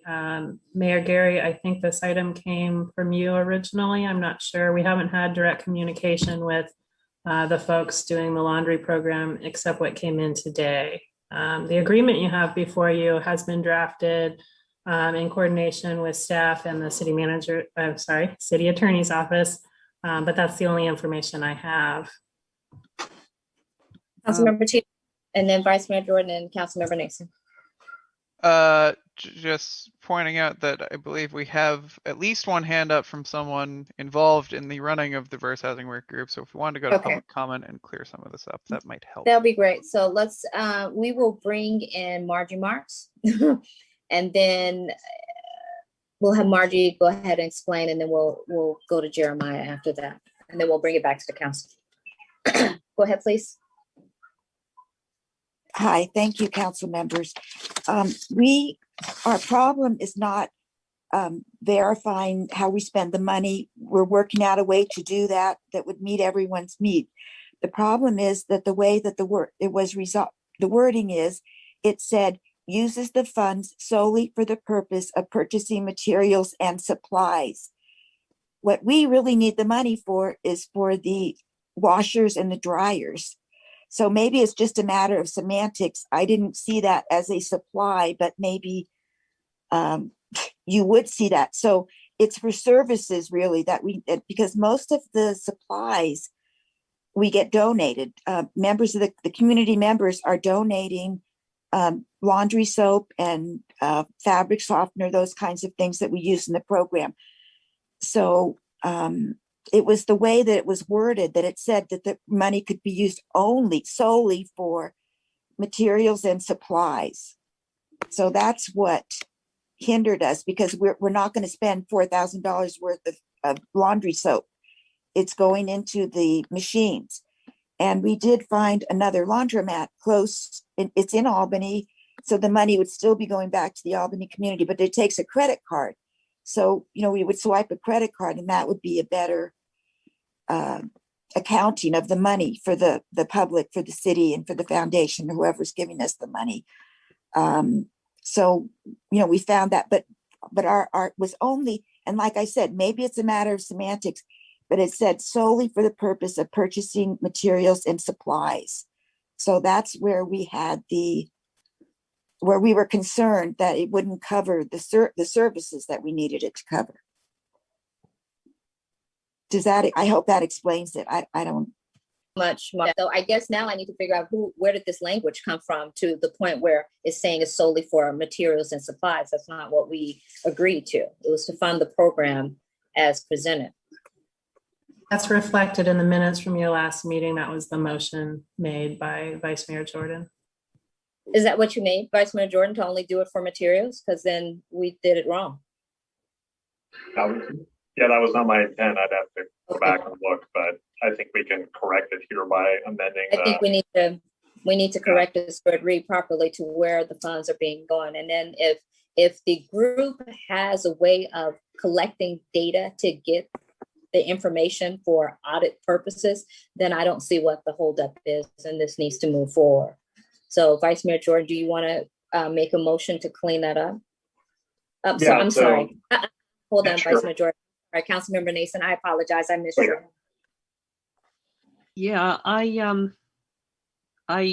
do have a question. This may be a question for the city attorney. We have this indemnification clause, and I'm not sure, if I'm trying to think of, somebody gets hurt. I don't know if the recipients of the service go to the laundromat, if suppose that somebody else is there doing their laundry and they get into a fight and somebody gets hurt. And then they sue the city because it's a city, they got hurt by activity, conducted in connection with a city service. And I assume the indemnification clause is intended to say that if something like that were, God forbid, to happen, it would be the diverse housing working group and not the city that would be liable. Is that the intention there? Councilmember Nason, the way the indemnification provision is worded, it's that, if the city were sued for that type of situation, then the group would then have to defend and indemnify the city. So the costs associated with any such suit wouldn't be borne by the city, but by the group. Yeah, that's what I was understanding, and would that be the diverse housing working group, or would that be St. Albans? I assume that St. Albans carries insurance, but I assume the diverse housing working group does not. We have the agreement with the diverse housing working group, and we say care of St. Albans, but I think it's only being executed. Let me see who it's being executed by. I think the presumption was it was going to be, Nicole, was it going to be someone from St. Albans? Or I think we were going to coordinate that with the diverse housing working group in terms of who the signatory is. Okay, I do have a small concern that there could be a liability that the city is taking on here, but it seems like a small risk. The problem with, as I'm sure the city attorney is aware, that indemnification clauses can lead to arguments about insurance coverage, and we should make sure that we're not creating problems for our own insurance coverage by incorporating an indemnification clause that is a nonprofit an unincorporated nonprofit association with no insurance, that they become the responsible party, and our insurance coverage might not kick in. So just wanted to flag the issue. And Thank you. Mayor, if I may, I need to correct the record and apologize, Vice Mayor Jordan. That was not the motion you stated. I just went back and read it. The specificity in the agreement as drafted can certainly change, and your motion was more general than what's expressed in the agreement. So that's a matter of semantics that we can certainly update to cover the concerns Margie Marks addressed.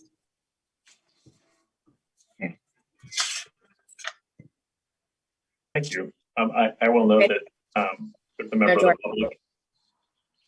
Right, that's what I was going to say. Yeah. Let me grab Jeremiah and then Councilmember McQuaid, please. Thank you. Thank you so much, City Council, for considering this. This is such a wonderful program. Margie Marks is such a wonderful volunteer, and this program, it prides itself on a welcoming, wonderful environment. I believe Nathan was just discussing possible acts of some sort of crime being involved. I don't know about that. I just think if someone were to involve a crime, I think that individual would be in trouble by the district attorney and go to jail or something. I don't think anybody would get sued because a roundabout way that the program was involved or something. I don't know. But yeah, like you said, it's a small risk. You did say that. So it's a very small risk, but it's always good to look at the pros and cons, right? Got to think of the best, it's a wonderful program, but you also got to think of the worst case scenario too. That's very smart. It's a small risk. There's nobody fights there. It's a wonderful atmosphere. Margie is wonderful. And, regarding bookkeeping, it's actually pretty organized. Everybody either signs in their name or signs in, some sort of thing to where all the money associated to that person doing laundry is tallied up. They got a $3 wash, let's say, they got a $3 wash and then they got $1.50 in the dryer, or, so things are kept organized. When, Margie or things are happening and it's really busy and quarters are going in the machine, the book's right there. And you got this person doing a 525 wash, because they got just a really big load, because let's say it rained. This program has been very helpful because during this winter, it's been raining a lot, and a lot of these homeless people have wet clothes and their sleeping bag is all soaked. And the laundry program is such a great program because they get to go wash that and dry it before it turns into mildew and molds. All their clothes are ruined. So this program has saved a lot of people from getting sick, a lot of people from hypothermia and clean, fresh clothes. So it's very well organized. Margie does a great job, and it's a great atmosphere. The management staff there is really friendly, and all the attendees are really friendly. And the soap, we've got the Tide Pods and the dryer sheets. So those are expense, soap and things like that. But also, yes, the coins, the quarters, the price of the machine and the dryer. But it's all very well organized in a book. And yeah, so there's all the reasons to do it. All the pros outweigh the cons. So keep up the good work. Thank you, City Council.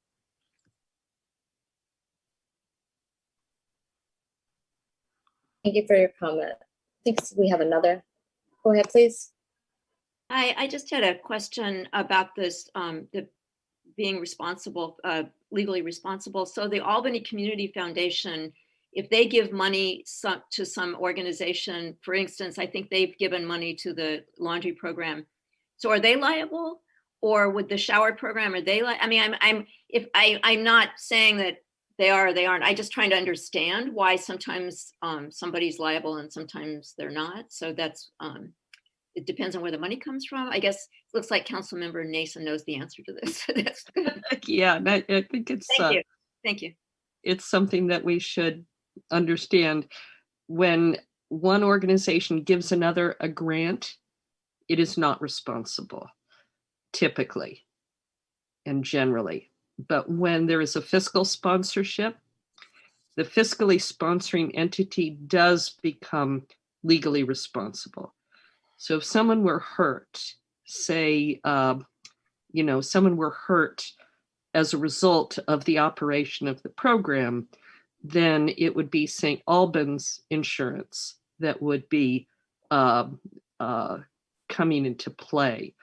But because we have this indemnification clause, it might create a dispute about insurance coverage, because insurance does not cover voluntarily assumed liabilities typically.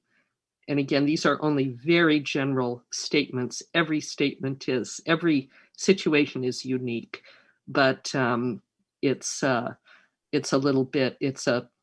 minor concern. If it's not a concern to St. Albans, perhaps it ought not to be a concern to us, and the risk is so remote.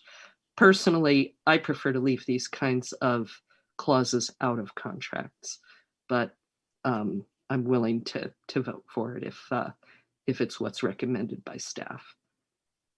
I just have a question. Thank you, Councilmember Nason. Thank you so much. I have a question. So am I understanding that communication between St. Albans and the dog group has not happened? Are we still trying to reach them and to finalize everything? Is that what's going on? No. Okay. Staff was tasked with preparing an agreement to return to the council for approval. That's what you have before you this evening. Okay. The draft agreement was sent out to representatives from DOG in advance of publication of the agenda. Okay. Did St. Albans get a copy as well? I didn't have a contact for St. Albans, no. Okay. All right. Councilmember McQuaid, go ahead. I'm sorry. Thank you. That actually was one of my questions. If we've not had any conversation with St. Albans, this feels a little awkward to me that here we've got this contract, here it is. We haven't talked to you, but here it is. But I do have a couple of other questions and comments. Just as sort of an aside, the Albany Community Foundation does carry our own insurance, for which we pay a hefty fee each year. So we do have that. On both the staff report and the resolution, it refers to a nonprofit sponsor. I'm not sure what that is. I know what a fiscal sponsor is, and I'm just not sure if it's the same thing, if it's, I don't know. My last point, and I brought this up last time, and I do think it's important that the city gathers data on this program, just like we do with Albany Cares. And I think the report we got from Albany Cares was very enlightening as far as who we're serving and where they're from and whatnot. And it's not to say we're not going to serve people, it's to try to determine what the needs really are. So I'd like to see, and I know Margie, I know you're there somewhere, you're the one we're adding to your workload, but I think it would be important to know, and I think you mentioned about how many people are in a family. I think that's fairly useful information, but just kind of, are they homeless? Are they people experiencing homelessness? Are they people that need a little boost? All of these are fine reasons to do this, but it's nice to know how people are getting there and what their needs really are. Where do they live? Are they Albany? Are they Village? Are they El Cerrito? Who knows? And it's just, the more information we have, the more we can look at this and determine if this is going to be ongoing or not. So I would really like to see something like that included. But until we talk to St. Albans, I don't think I can support this. I agree. So here's what I propose is that we pull this off of consent, and contact needs to be made with St. Albans. All parties need to be a part of the agreement, and everyone has to have understanding of what this contract, this agreement is about. So I can't move forward unless everyone has been notified, everyone is in agreement, then it should come back to the council so we can have the information we need to pass this. So I'm going to ask that we pull that off the consent. Go ahead, Councilmember Nason. Yeah, I think that the communication with St. Albans is the responsibility of DOG. It's not the city. The city has no legal relationship to DOG. DOG's relationship with St. Albans should obligate them to be in touch with St. Albans about anything that they're doing that could need to be covered by St. Albans insurance or anything else relating to St. Albans. So I would not want to task the staff with calling the fiscal sponsor. I think that that's up to DOG. So are the checks going to St. Albans or are they going to DOG? If they're the 501c3 and they're receiving the money, you're saying that they should not have any communication with the city? I mean, I guess I'm just trying to get clarification on what that looks like, because if I'm receiving a check from an entity, I want to know why, and I need to make sure I have my records in check in case there's an audit. So that's why I'm saying everyone needs to be brought to the party. Vice Mayor Jordan, go ahead.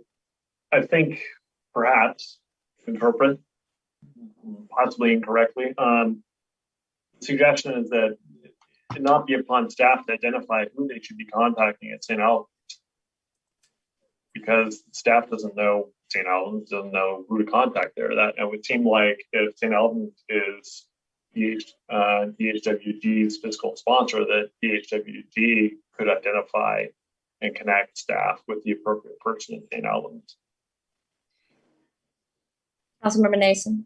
Yeah, and usually in fiscal sponsorships, the organization that is sponsored has its own checking account and its own finances. The money would go, I believe, to DOG, and St. Albans would be responsible for oversight. So they might have their own audit process to look at what DOG is doing to make sure that nothing DOG is doing is endangering their 501c3 status, or creating risks that might be problematical for their insurance. But we are just dealing with DOG. Okay. Councilmember McQuaid, did you have a question? You're on mute. And maybe I could ask Margie, but somebody stop me if it's not appropriate. Does DOG have a bank account? Margie's hands it up. You can go ahead and let her in there. No, we do not have a bank account. I do know that Jim Beller spoke to, he had a name for the person that I guess what the church uses for their people who handle the budget stuff. He did speak to that woman, but I'm sorry, I don't remember the name, but I don't know what the conversation was. But she, he told her about what the agreement, but I don't know if he showed her the written agreement. So I'm sorry. All right, thank you, Margie. Councilmember McCoy, were you done or you still have more questions? Mayor, we had Jim Beller in the. Okay, go ahead and put him. So go ahead. Hi.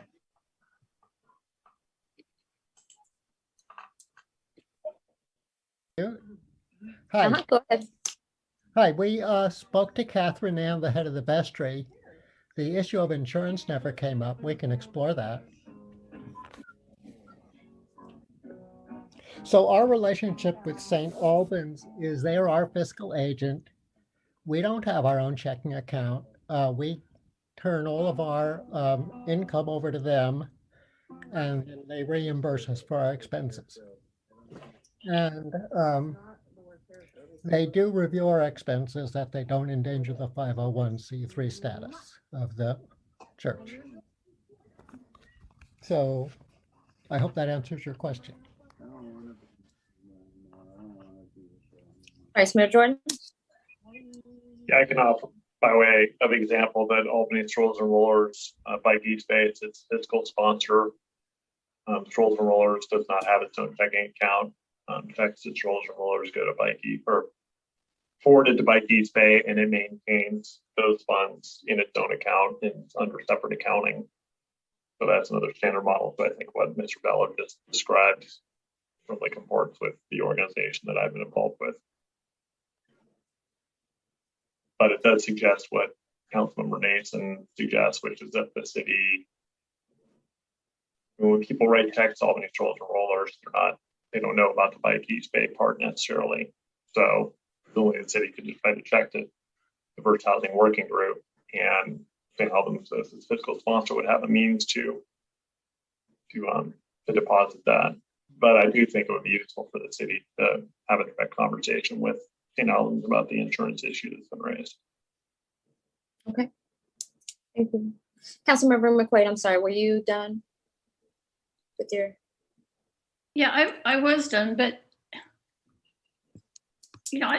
this obviously is going to have to come back to us, and I'd like to have a real solid proposal coming back with, and I would like some input from St. Albans. I just want to make sure that everybody's on the same page. So that would be my recommendation. Thank you, Councilmember McQuaid. So we're going to pull 710 off until we have a better proposal and we have all the parties involved in agreement and we have the information we need, okay? All right, do I have a motion? Mala, go ahead, please, City Attorney. A point of clarification. There was several council members who referenced insurance, and the agreement does not require insurance. We were keeping it simple, but I just want to have some clarity if you wanted us to require insurance, and obviously that would be discussed with St. Albans. Councilmember Nathan.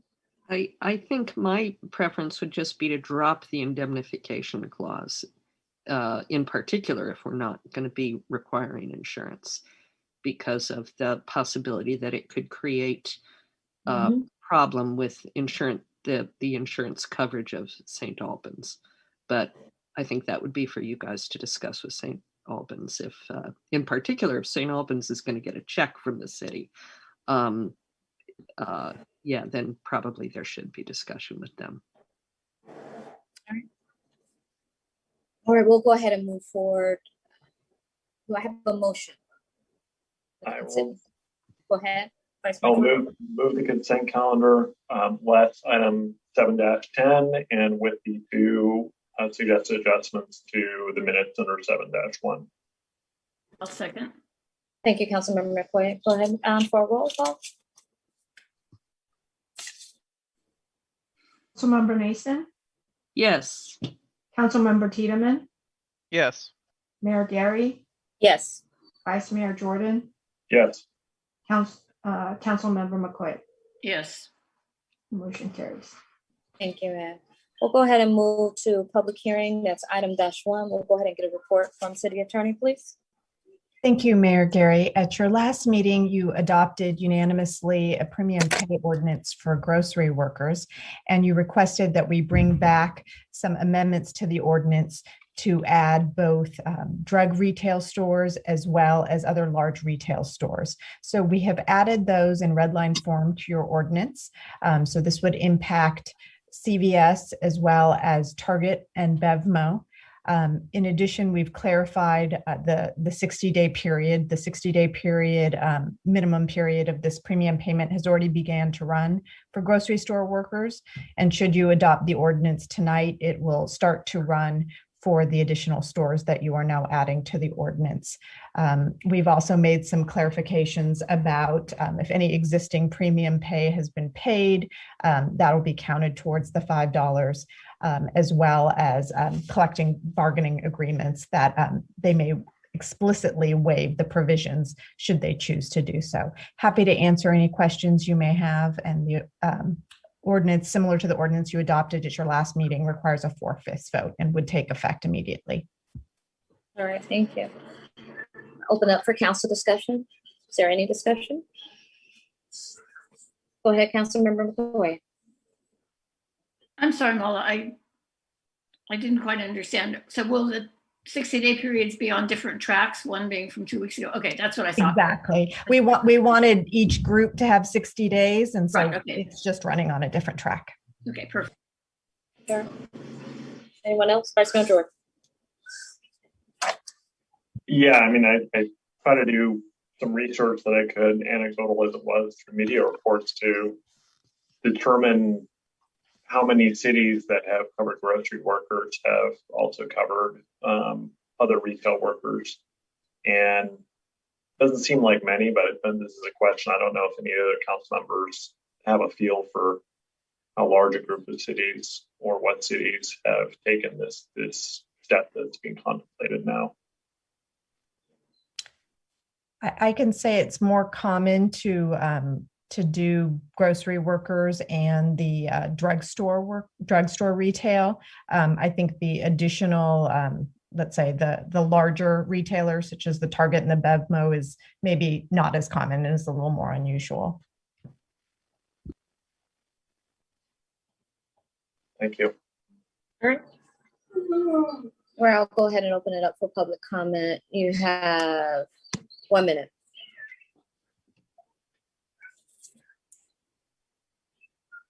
Hi, good evening. Thank you. Regarding Target employees, is that also for the pharmacist? I mean, I would hope it would include the pharmacist that's there or CVS. And also just anybody involved. So does that mean all CVS workers, all Target employees, regardless if you're a GSTL or a TPS, any Target employee would get it? Or let's say the truck drivers, the Target truck drivers that drive the semi trucks that are carrying a 40-foot shipping container, do they get an increase because they're getting all the goods to the store? Just want to make sure everybody's included and nobody's left out. So keep up the good work. This is helping a lot of lives. Thank you. Thank you for your comment. Sada? Oh, go ahead. I just wanted to say thank you to the City Council for doing this. You're as Jeremiah said, you're helping a lot of lives, and it's going to make a difference. And I'm really glad. I'm really proud of Albany for doing this. Thank you. Thank you. Looks like that's it. All right, I'll go ahead and bring it back to the council for final discussion. Is there anything that anyone would like to say at this time before we take it for a vote? Do I have a motion? Councilmember Nason? Yeah, I'm gonna vote for this. I'm more comfortable with an ordinance that is not directed solely at one employer. Although I fundamentally, philosophically have a lot of unease about the city jumping into specific compensation questions. But it does seem that a number of cities have done it. And I'm not hearing any objections. We haven't heard, none of the employers involved have stepped forward to oppose this. So, and they know, surely, because this is happening all over California, they must know it's happening and feel they can live with it. That's my assumption here. But I hope we don't open up a door where we're starting to get into setting compensation for private employers beyond this. Thank you. Thank you, Councilmember Nason. I had a quick question before we take a motion. So what is the timeline once this approved? I received several emails from grocery workers stating that they hadn't heard from their employer regarding the pay increase. So if someone could provide the timeline on when the grocery stores will be notified, that would be great. Mayor Gary, once you adopted the ordinance at your last meeting, the city notified both Safeway and Sprouts of the previous ordinance, and should you move forward and adopt this ordinance, the additional stores, Target, BevMo, and CVS will be notified. And then I think because, and please don't kill me, but because we're amending the ordinance, then we'll re-notify again Sprouts and Safeway. So they'll be re-notified after any amendments to the ordinance are adopted. All right, go ahead, Vice Mayor Jordan. I'm concerned about including BevMo. I mean, in terms of essential work, it's not a grocery store. I'm also concerned about as a small city, getting out in the lead or near lead with a smaller group of cities on this. Something to be part of as a small city, part of a larger group.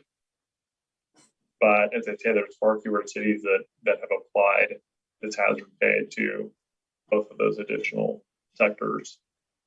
So I'm on the fence. I'd be curious to hear more about other council members' thoughts on this and getting out more in front of this issue.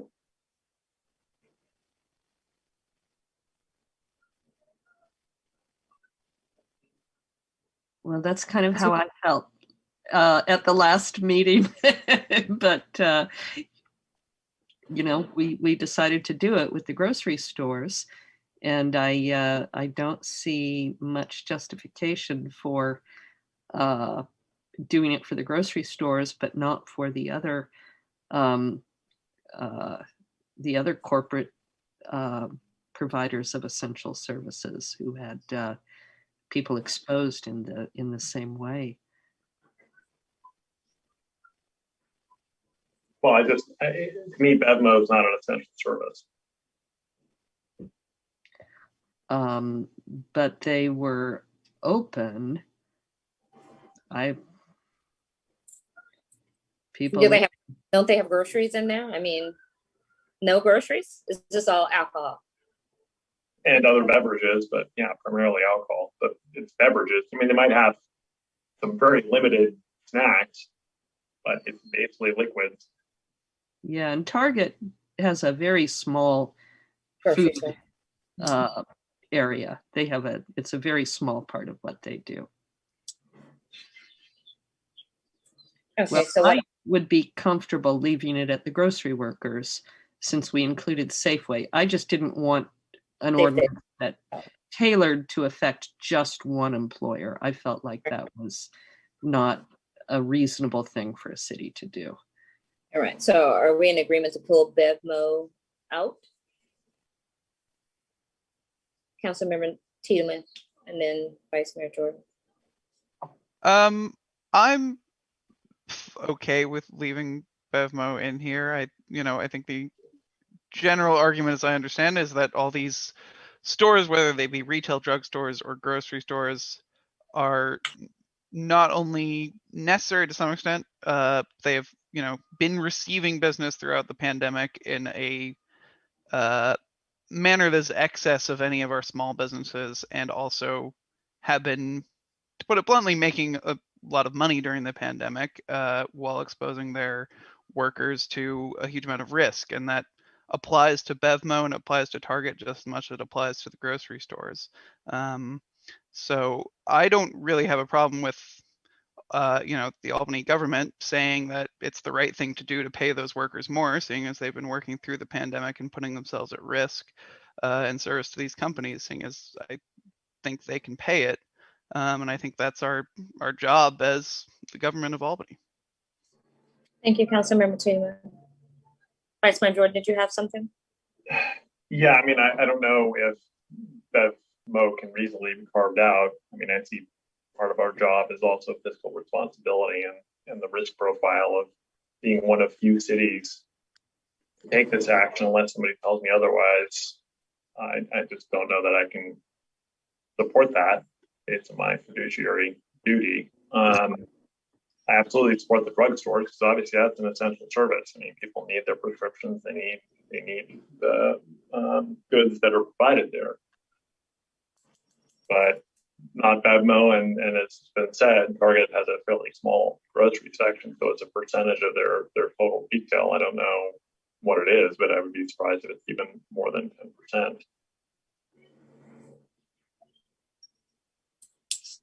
Well, just to move it forward, I will suggest we leave it at CVS because other cities have done the pharmacy. Okay. Councilmember McQuaid, go ahead. I'm not totally wedded to any of these ideas, but I think when you compare Target and CVS, Target is also a pharmacy, has quite a few, quote, pharmaceutical, I guess, over-the-counter products. I think they have a pretty robust grocery store. I would leave Target in. I could see taking Bevmo out. I sort of as a compromise to leave in Target and CVS. I think they're kind of comparable in some ways. They're not in size, but in what they offer. And none of them are objecting. All right. So do I have a motion? Go ahead, Vice Mayor Jordan. I mean, there's no legal obligation on them to object at this time unless somebody with loyalty skills says otherwise. I mean, they can do so later. So that's what I'm trying to, you know, thread this needle of not taking on too much risk while doing the right thing by workers who are in providing essential retail. But, you know, this would be one of the differences if we had acted in December as opposed to now. All these folks are working. You know, we're talking about a 60-day period during which the employees of all of these businesses are working. And the only real distinction is not really between essential and non-essential, but between large corporations and small business. So I don't see a good rationale for dropping Target or Bevmo, except that other cities, it's the tip of the spear problem. Do we want to be the first city to be sued by Target? You know, maybe we go ahead and pass it and cross that bridge when we come to it. I mean, it's not, we're only asking for 6 days. It's not like we're doing 6 months or a year. I mean, I can't imagine, like, you know, Councilmember Tiedemann stated, you know, they have made amounts of money during this pandemic, and the employees have suffered. They have not had the proper, you know, protocol to you know, work in this pandemic, you know, and I believe one lady last week, she stated, you know, that, you know, the Latina population were the most vulnerable. They were the most sick, you know, so we have to think about that as well. And again, it's just 60 days. I can't imagine that we get a lawsuit for 60 days. So, Councilmember Tiedemann. So a question for Mala. By the definitions this uses, who's included under each definition? So that if we wanted, you know, we're talking at this point about removing individual businesses, but I don't think we want to do that in the language. We would have to, you know, not include retail or not include drugstores or something like that. So, you know, what qualifies under what? In terms of retail store, the definition is a store that's over 10,000 square feet and dedicates 10% or more of its sales floor to retailing a general range of food or beverage products, or 10% or more of its sales floor to a general range of drug retail products. So, for instance, that reference to beverage products brought in Bevmo. And obviously, that definition would also cover Target. So if there was a desire, I think, to extricate Bevmo, we could remove the beverage products, and I think it would still capture Target in that definition. And then I'm looking back. We also defined a drug retail store very specifically. So that is what covers CVS. But I think it also gets captured depending as well on how big the store is in the retail store description. So we're covering Target, Bevmo, and CVS without retail, essentially.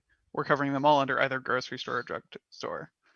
We're covering them under what the definition is called retail store. Yeah, okay. And then separately, it's maybe a little belt and suspenders. I believe drug retail store is also just covering CVS. Okay, thank you. Councilmember McCoy, go ahead. The pharmacy in Target is now a CVS. Does that, so if we didn't include Target, would we be including the pharmacy? And I guess it would only be the pharmacy staff. How would that work? Yeah, I don't know the relationship with CVS and Target, but I presume it's operating independently. So then in theory, if you extricated the retail definition because you didn't want to include Target and or BevMo, then if it fit within the drug retail store definition, then you'd cover the two, I guess, the standalone CVS and the CVS in the Target, because I presume those employees are CVS employees and not Target employees. But I don't know what their relationship is, but that's how that would get covered. It wouldn't include people who are just working in Target in other parts of the store. All right. Do I have a motion so we can move this forward? Councilmember Tiedemann, go ahead. I'll move it as is. I second. Can we get a roll call? Sorry, Mayor, did you second the motion? I did. What? Okay. Hold on. You, Vice Mayor Jordan, go ahead. would you consider an amendment to change it to, I think it was a general breadth of food and beverage, which then would mean that stores that sold not a general breadth of food out? What would be the point? Why would, if all the workers are facing the same set of circumstances, why make a distinction between them? Because to me, it's a matter of, are they providing an essential service to the city or not? And businesses that are not providing an essential service, that to me, that's a qualitatively different matter. So you're covering all of Target because there is this small grocery store inside of it, but not covering BevMo. That doesn't make a lot of sense to me. I mean, I'm trying to seek a compromise. My preference would probably be not to include Target either, only to include the drugstores.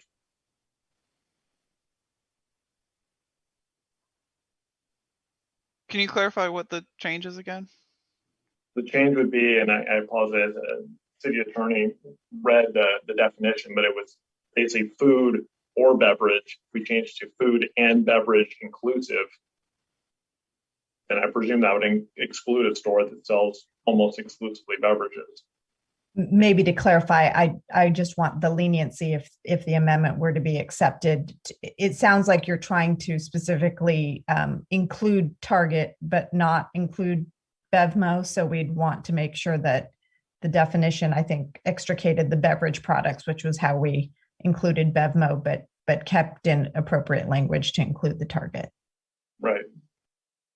Thank you. Councilmember McCoy, go ahead. Isn't the point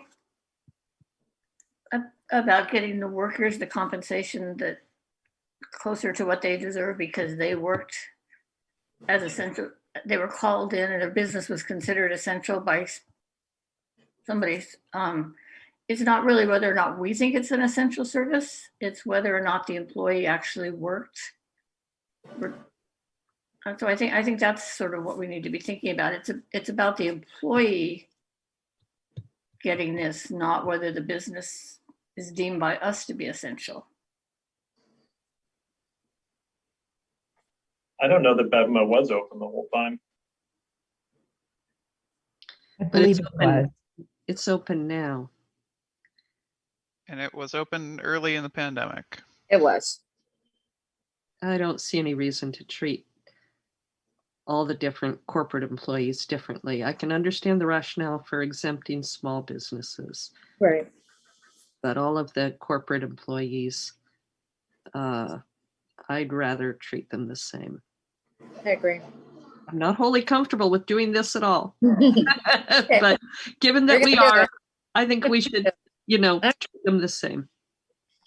All right, so we'll go back. Councilmember Tiedemann, your motion is the same? Yep. Yes, I second. All right, can we get a roll call?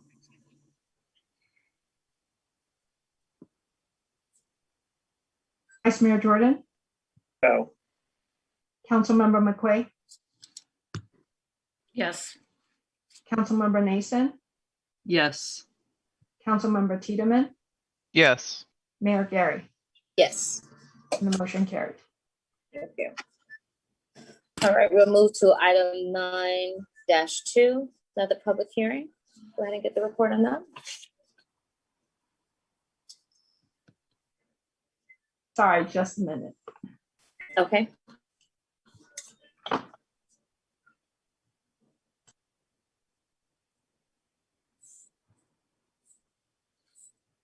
Here we go. Good evening again, Mayor and Council members. Jeff Bond, the Community Development Director. The item before you is an amendment to Chapter 14 of the Municipal Code based on direction that you gave us at your meeting on March 15th regarding modifications to property owner responsibility for sidewalk repair. Originally in 2016, this council adopted a sidewalk repair policy, and subsequently the voters of the city approved a program, funding for a program that included reference to developing a point of sale program. To date, that program hasn't been implemented. And per your discussion last month, your direction to us was to prepare an ordinance which would eliminate that requirement, which is allowed under the ordinance approved by the voters, which allowed you to modify the sidewalk repair policy. So the specific sections that are in this ordinance very simply removes the process associated with title transfers and the process required for a time extension certificate, which went hand in hand with the requirement for city approval of the sidewalk at time of transfer. I'd be happy to answer any questions. All right, thank you, Jeff, for your report. Go ahead and open it up for discussion, City Council. Nope. All right. Let's see if there are any hands up. Go ahead, we'll go take public comment at this time. Mayor stating at 1 minute. Let's do 2.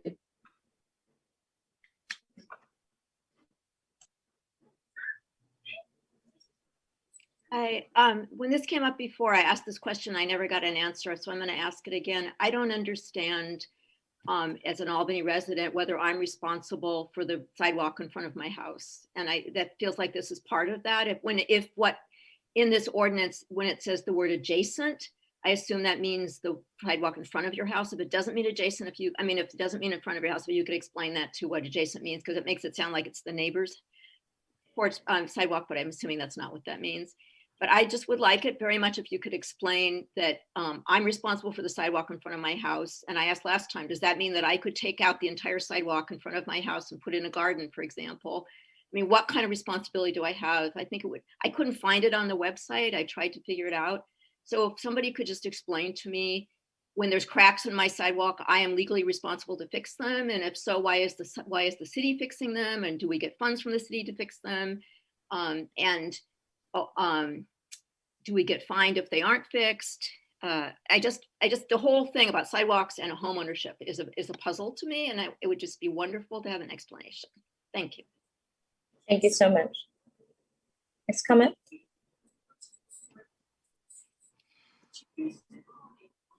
Go ahead, please. Hi, Clay Larson. I sent an email, and actually I've sent 3 emails on this topic. And so I assume you all read it. But I thought about this weekend a bit, and I suspect there are probably problems in implementing the point of sale sidewalk ordinance as it exists. And apparently the council is very well aware of these problems. Councilmember Jordan claims to know that administering the costs of the program exceeds the repair cost savings to the city. Councilmember Nason saw the repeal of the ordinance to be so routine, so non-controversial that she asked that it be put on the consent calendar. And the council's previous vote was to direct staff to repeal the ordinance. Apparently the council knows more about this than I do. I think it's only reasonable to presume that this knowledge is a result of back channel communications between the staff and the council. That's not the way it's supposed to work. Again, as I point out in my note, that the current point of sale sidewalk repair ordinance, I think, is completely consistent with state law, completely consistent with city policy and other city ordinances. The public deserves a full explanation of why the current ordinance is not working and why it should be repealed.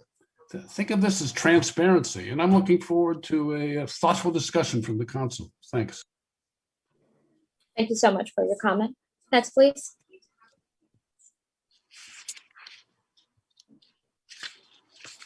Hi, good evening. I've always questioned the same thing.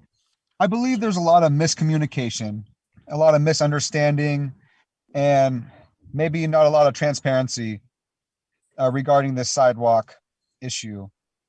When you buy a house in Albany or sell a house in Albany or rent a house in Albany, maybe not rent, but is that even in the contract when you buy or sell a house, a home?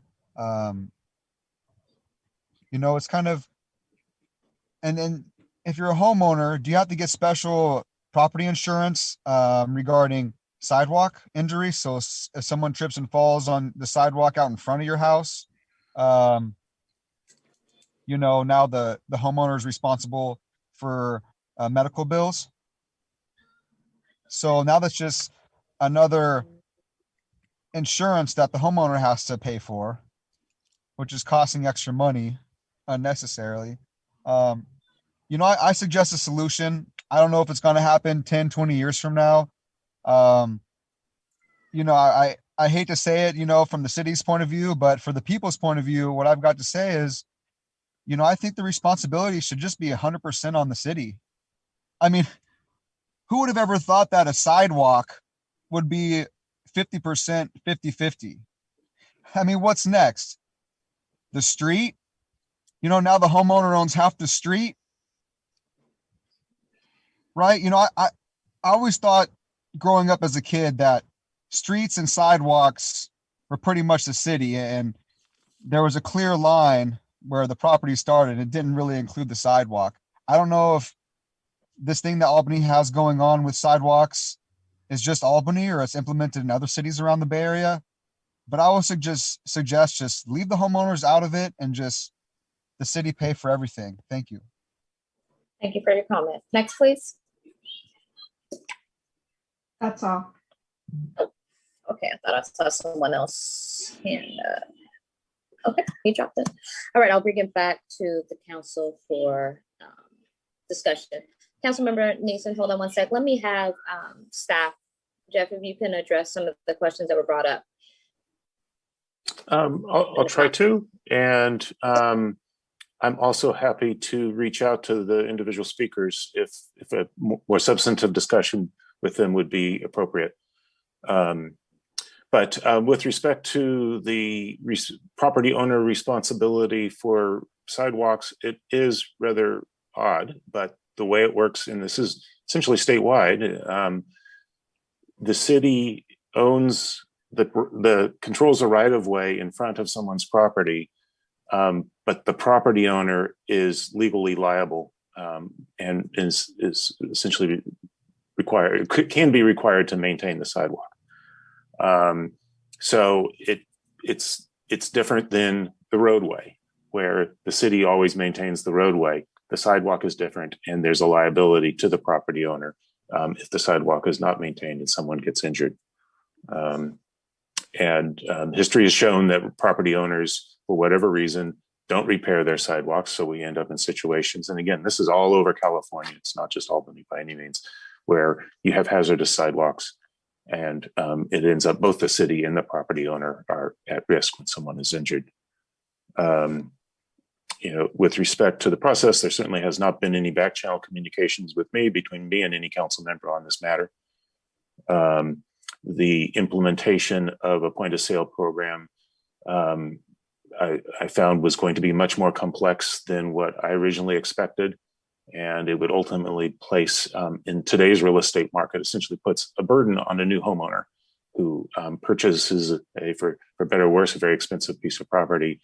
And their first task right out the gate is to undertake what can be kind of a challenging project of hiring a sidewalk concrete contractor, probably dealing with a street tree, probably dealing with the city and various aspects of all that, all the while when they're probably very close to have extended themselves to their financial maximum.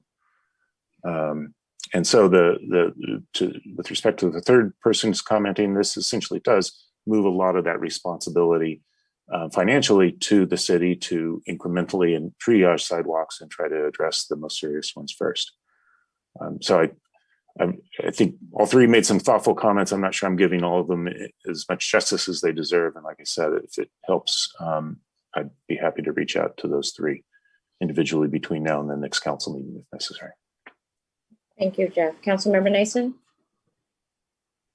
Yeah, I just wanted to clarify that I think the sense that Vice Mayor Jordan and I are having some back channel communications, this is not correct. I have not had any communications with either the staff or with Vice Mayor Jordan, or I can't think really with anyone about this. But I was an activist on this issue years ago. My intention was to maximize the funding available to get the sidewalks done as quickly as possible so we can move on to the paving and lighting.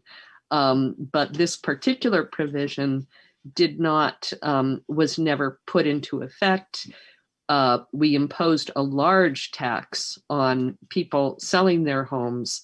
And so the unfairness of people failing to fix their sidewalk and then walking away from it and leaving it to the city and the next homeowner is somewhat ameliorated by the fact that they're going to be paying, that home sellers are now going to be paying the city a great deal of money.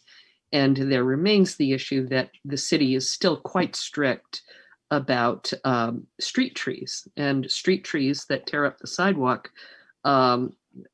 still are required to be kept and maintained, and they tear up the sidewalk. And that does seem very unjust to me, that that homeowners should have to be responsible for the consequences of decisions that we make as a city. So that's it in a nutshell.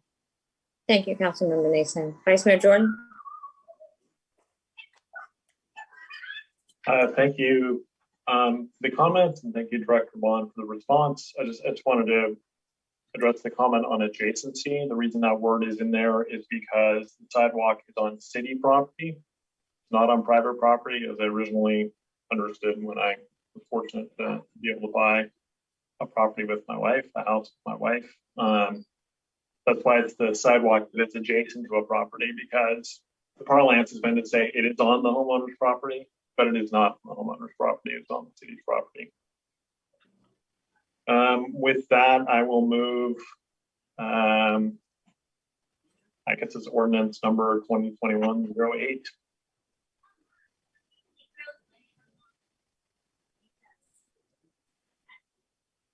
I'll second. Go ahead with a roll call. Councilmember Tiedemann, Yes. Mayor Gary, Yes. Vice Mayor Jordan, Yes. Councilmember McQuay, Yes. and Councilmember Nason. Yes. Motion carried. Just have one request. If we can definitely make sure that the residents do understand specifically somewhere on our website. That way, I had a call today that someone was looking for, what does this mean? I don't understand. Am I responsible for this? It needs to be presented in a way that the homeowners do understand what the liability is and what they are required to do, if anything. Okay. I understand. Right, Thank you. Thank you. We'll move to item number 9.3. Go ahead with the staff report. Yes, this is my item again. This is another ordinance making a relatively minor amendment to our municipal code, but for an important reason. PCBs are a human carcinogen that was widely used in the 50s and 60s and into the 1970s. And although they are no longer used in newer products, they remain in a lot of the structures that a lot of the buildings that exist in Albany and in the Bay Area. And scientists continue to find evidence of PCBs, particularly in San Francisco Bay and in fish from the Bay. The thought is that in many ways the PCBs get into the bay waters through storm drains where the rainwater collects, runs through construction sites, collects the PCBs and flows into the bay. So the Regional Water Quality Control Board, who regulates these kinds of issues in the San Francisco Bay Area, is now requiring cities to make sure that demolition permits address the possibility of PCBs in construction materials and make sure they're handled appropriately so they do not get in the storm drain. And this ordinance is required by the Water Board and provides that we can use a document that's been created by the Bay Area Stormwater Management Agency as the framework, basically allows us to use that as a regulation. And that document was attached to the staff report. It has some screening criteria and protocols and assessment forms and so forth that would be used. This is not expected to be a major issue for most Albany residents or most Albany projects. There are, in particular, single-family homes are exempt. So that's kind of our bread and butter type of project. But larger buildings that were built in the 50s and 60s and 70s, subject to demolition, would go through the screening protocol. And if this ordinance is approved, we would be able to require that as a municipal code requirement if necessary. Most demolition contractors are quite familiar with this stuff, and it's pretty standard practice to be careful about it. But it's good to have this on the books in case we have a situation where someone is not following the rules quite as carefully as they should. Be happy to answer any questions. Thank you so much for your report. Go ahead and open it up for discussion for City Council. No? Okay, let's see if there's any public comment. I'll open up for public comment. I don't know. I'll bring it to Council. Vice Mayor Jordan, go ahead, please. I will move ordinance 2021-07. Thanks to staff for bringing it to us. I'll second. Councilmember McCoy, second. All right, we'll go ahead and do the roll call. Go ahead, Ann, please. Vice Mayor Jordan, Yes. Councilmember McQuay, Yes. Councilmember Nason, Yes. Councilmember Tiedemann, Yes. and Mayor Gary.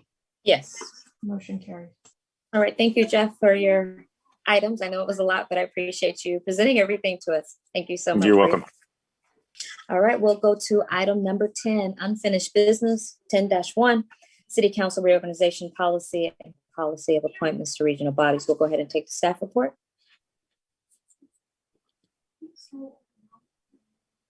Not much of a staff report, really just a continuation as requested by the City Council on these two particular policy items. Once we have direction on these two remaining items, we will return the final draft update of the overall council policies for the council for ratification. All right, thank you. We'll go ahead and open it up for discussion. So let's start with the mayor and vice mayor selection.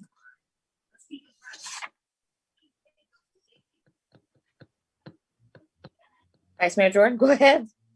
So, yeah, I basically support the resolution from last year as written with some potential minor adjustments. So I guess to reiterate, those in attendance would establish a sort of formal rotation for mayor and vice mayor, set up a queue with ascendancy each year with some other provisions as to how the queue is established.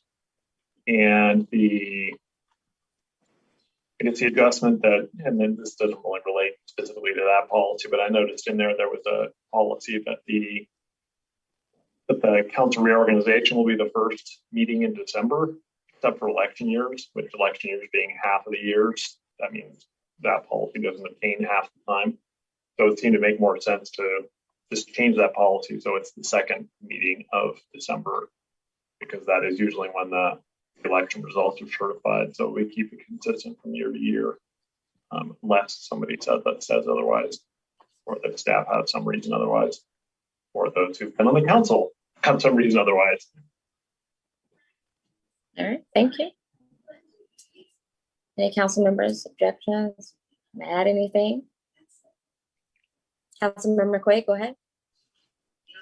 Well, I've thought this for a long time, that it should be up to the council to determine who they want to be mayor, who they want to be vice mayor. And having it prescripted really limits that. Rochelle, what are you doing? It's like the light's moving. I think giving council flexibility makes more sense.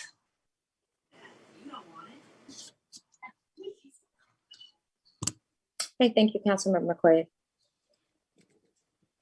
Anyone else? Vice Mayor Jordan? Yeah, I did have another minor, do we proceed another minor language suggestion, which is that I think right now it uses pronouns such as he, hers, theirs. And I was thinking we could just go with the gender neutral pronoun and drop the gender pronouns as a more standard form. It'd be, they, them, theirs, which is generally understandable now.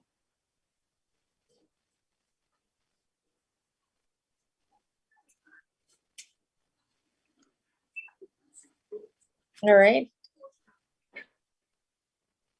Nobody's saying anything. It's like, are we in agreement? Are we not in agreement? Do you want to take a motion? All right, well, Councilmember Tiedemann, and then I'll go to public comment and see if there's anything in the public. Go ahead, Councilmember Tiedemann. I was just going to suggest we go to public comment. All right, that's where I'm going. Thank you.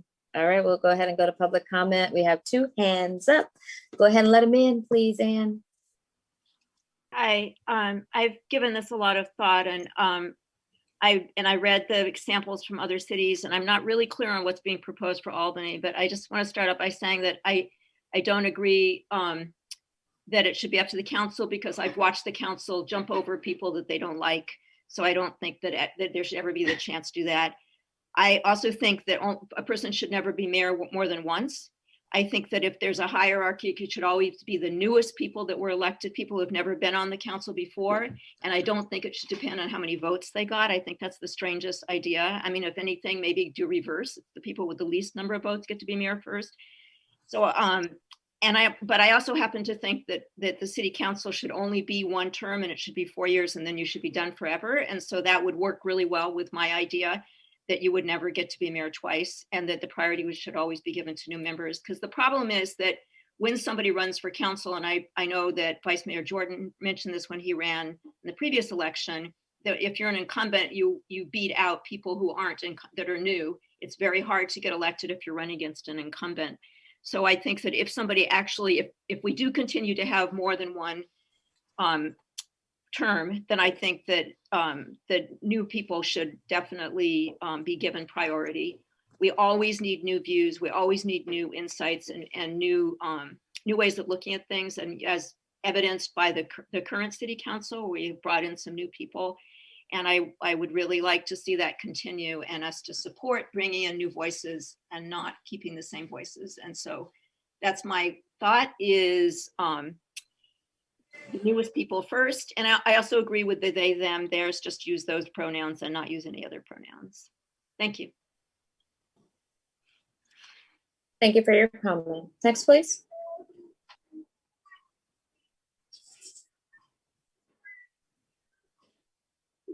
Go ahead. Good evening, Mayor, Vice Mayor, council members. Nick Pilch here, who originally brought this forward. I urge you to support it, as was stated by a member of the public. This not giving the council latitude over this, unfortunately, can allow the council to make political decisions about who's the mayor and vice mayor and or have it be a popularity contest. Having rules in place that are prescriptive and will be followed year by year can make this a more predictable process for everyone, including the staff, so that the staff can be prepared for working with the upcoming mayors whom they know will likely be, whom they can be prepared because they know the likely rotation of the mayorship. In general, the most important reason for doing this is that the people did not select the mayor. The people selected the council members. It's a weak mayor system, so it only makes sense to rotate through every council member who's willing, and that's the fair system. And I would say, from what I understand, we are in the minority of small cities to be not having a prescriptive way to select the next mayor. So I urge you to support this, and I thank you again for bringing it forward and for your consideration. Thank you. Thank you for your time.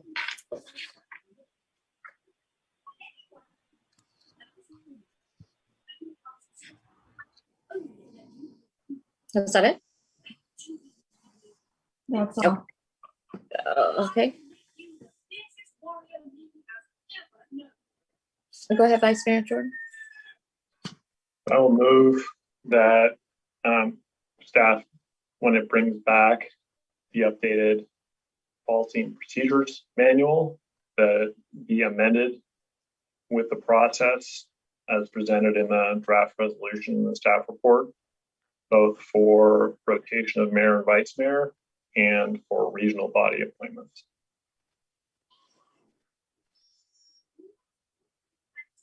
Councilmember Tiedemann? Just to clarify, is that no? Just to clarify, is that motion including the earlier changes that you talked about? Yes, thank you very much. Yes, with the two amendments that were made earlier, one to shift the council reorganization to the second meeting in December, and the other to go with pronouns they, them, theirs exclusively. Thank you. Seconded. All right, let's go ahead and get a roll call.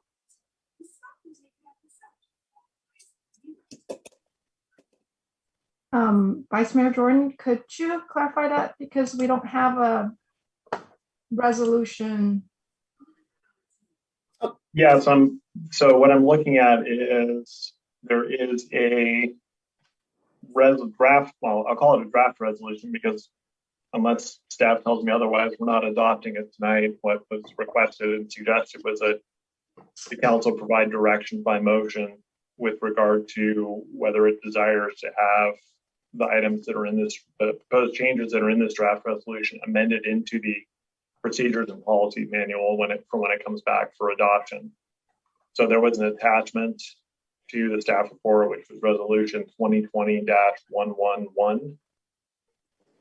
And that resolution had an attachment to it, which had a track change to the, what we're calling the procedures and policies manual. And so the motion as I propose it, but obviously if this doesn't work or doesn't provide the appropriate direction for staff, please let me know. But the motion, as I put forward, was to direct staff to make these amendments to the draft procedures and policy manual that will come back at a later date for approval in whole, with the addition of shifting the meeting at which the council reorganization occurs to the second meeting in December, and changing the pronouns to exclusively they, them, theirs. Okay, so you are proposing exactly as what Nick Pilch at the prior mayor has proposed. Correct. With those two. With the amendments. Yeah, with those two adjustments. Okay, Mayor Gary. Yes. Vice Mayor Jordan. Yes. Councilmember McQuaid, Yeah, yes. Councilmember Nason. Councilmember Nason, You're You're muted. mute. Sorry, yes. sorry, I wasn't looking at the screen. Councilmember Tiedemann, Yes. and the motion carries. All right, thank you so much. May I make a comment? Yep, go ahead, please. As far as the language, when I was reviewing the whole document, all of the procedures and everything, the language had been pretty much caught up to current standards, I guess. So I'm not, but I guess it's just part of it. As we're looking at this, we look at the whole document for language.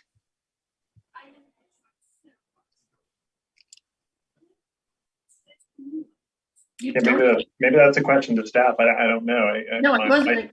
It wasn't a question. It was just, I don't want it to, if we've missed anything, I don't want to just have us look at one little piece, but rather the whole document. Yeah. And Nicole's nodding, so I think we're good. Okay, thanks. All right, is there anything else before we move on? All right. And we did address the the regional bodies as well, or is there something you want to add? Okay, we'll go ahead and move on to the subcommittees. I will zoom around the room and just pick as I choose. Let's start with Councilmember Nason. Go ahead, please. First, I got to unmute. Right. So is the preference now to just go through them all? Yeah, just whatever meetings you've been through and Okay, very good. Mhm. Well, then I don't think we actually have any subcommittees now, except for the one that we formed tonight. So no subcommittee meetings. In terms of appointed representation, I attended the Alameda County Transportation Commission Planning, Policy, and Legislation Committee meeting agenda. There was nothing specific to Albany. The probably of the greatest interest was the federal, state, regional, and local legislative activities update. And to sum it up in a few words, there's going to be a lot of money coming out of Washington for infrastructure, and we need to be ready to try to get our share and be ready with projects. And I'm happy to, if anybody has any questions. Oh, and Councilmember McQuaid was there as well. As the alternate for Supervisor Carson. If anybody has questions or wants more information about that, I'm happy to provide it. But there was nothing more that was specific to Albany. The other thing was the COVID-19 conference call, which was primarily an update regarding the pause on the Johnson & Johnson vaccine. I can tell lots of Zooms, but I don't think any of them were direct about this, except perhaps the White House. We are now receiving, I assume all of the council members are receiving invitations to a variety of Zooms conducted by the White House. And it's very encouraging. It's very good to hear what is happening. And again, probably the single most significant thing is that the legislation that is coming through with a lot of funding that will be possibilities for improvement of our infrastructure. Thank you. Thank you so much, Councilmember Nason. Councilmember Tiedemann? Yeah, I attended an EBC study session a while ago. Unfortunately, I couldn't stay for all of it, but we ran through some high-level stuff as part of a series. Those are happening to introduce new EBC board members over the next couple weeks. They're really front-loading us with a lot of information, so I encourage anyone who's interested to keep an eye on their site to see when those are happening. The next EBC meeting will be this week, so I'll have more to update. The only other event I went to was, or the only other relevant one was the Village Residents Association meeting. or talked to them about some of their worries about rent right now, and tried to hear their concerns. So I'll have an agenda item about that on our next agenda, I think. All right. Thank you so much, Councilmember Taylor. Councilmember McQuay, go ahead, please. As everybody said, lots of webinars, especially on the American Rescue Plan and the Jobs Act. And the League of California Cities had all of our policy committee meetings last week. So I was at Public Safety and Community Services. That's it for me. All right. Vice Mayor Jordan. The Alameda County Mosquito Abatement District meeting was last week. I'm on the finance subcommittee now by invitation. It's finances. It's the issue. The matter before it was its next year budget.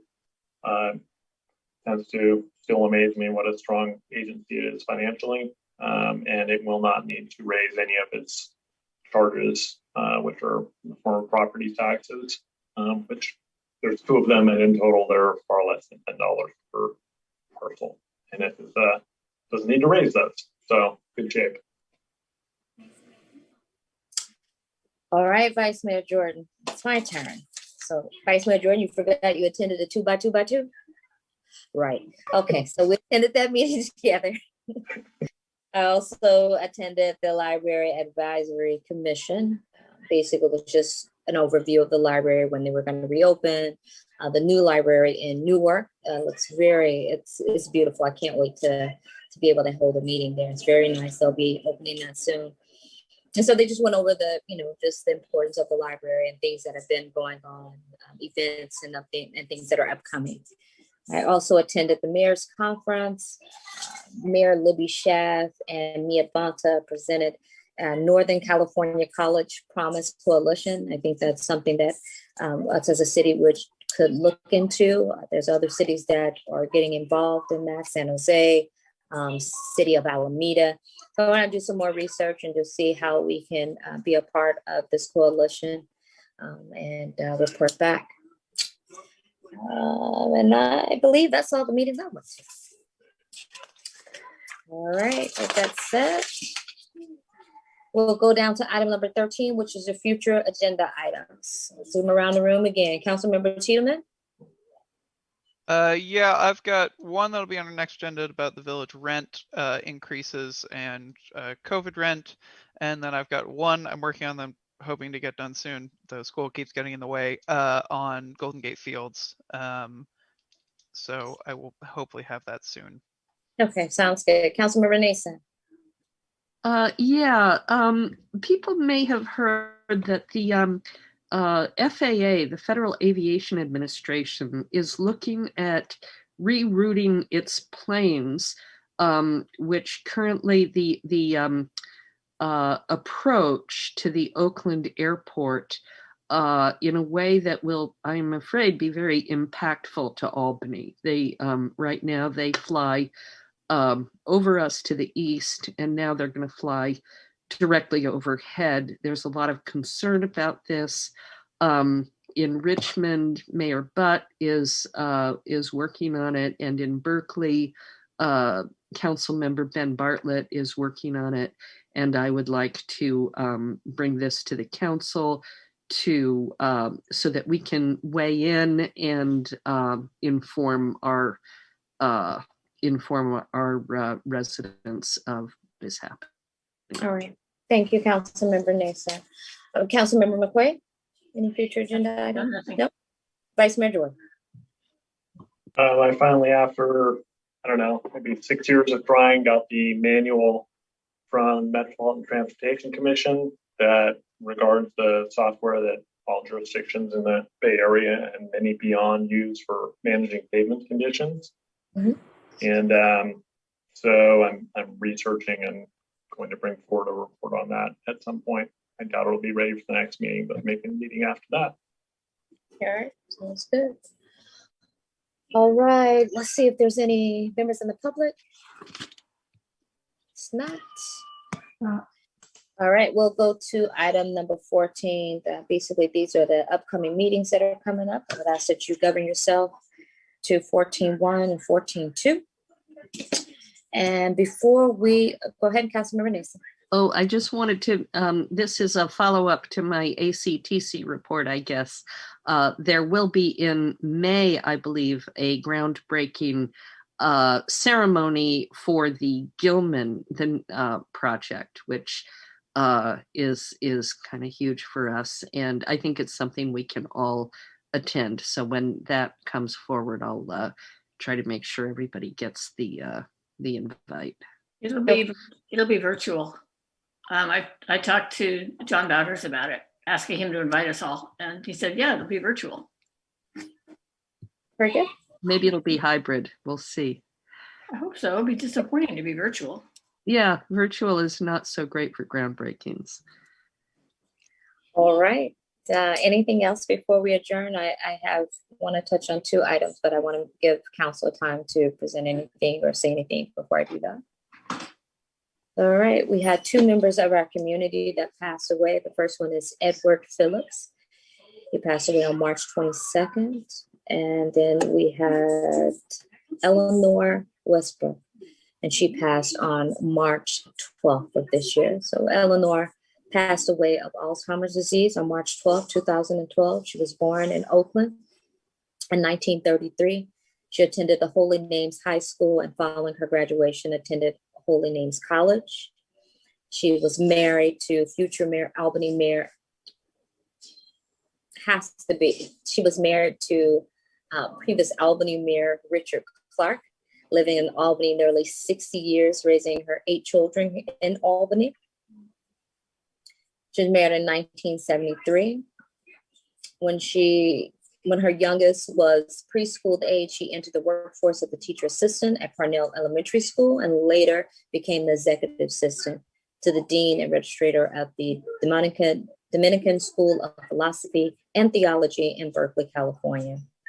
Eleanor, she loved gardening, swimming, vacationing in the Sierra Nevada mountains, ballroom dancing. She had grandchildren and nieces and nephews, 2 stepchildren as well. And we'll have a moment of silence once I read the next one, Mr. Phillips. Give me 1 sec, let me switch gears here.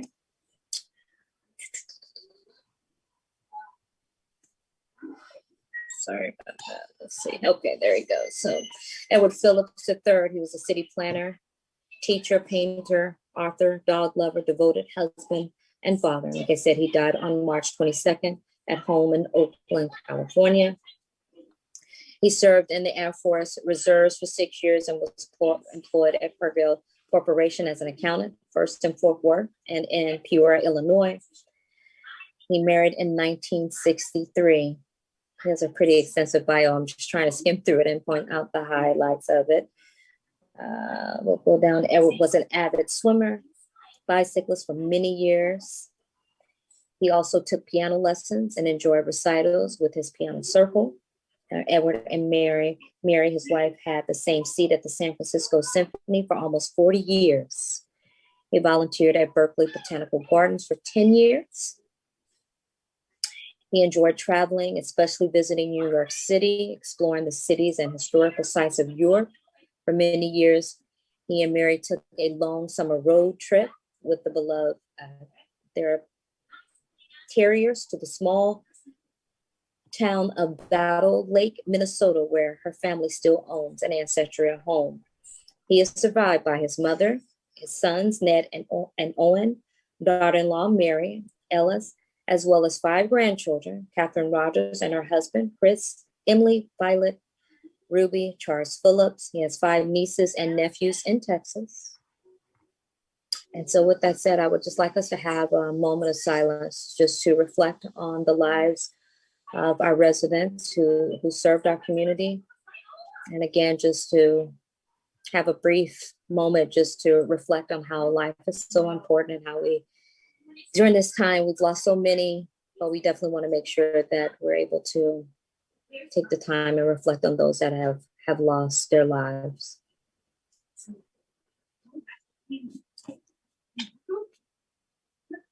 I want to thank Councilmember Nason, Councilmember McQuaid, Vice Mayor Jordan, Councilmember Tina, City Attorney, and City Manager for our agenda for this evening. With that said, meeting is adjourned, and we'll see you in 2 weeks. Have a good evening.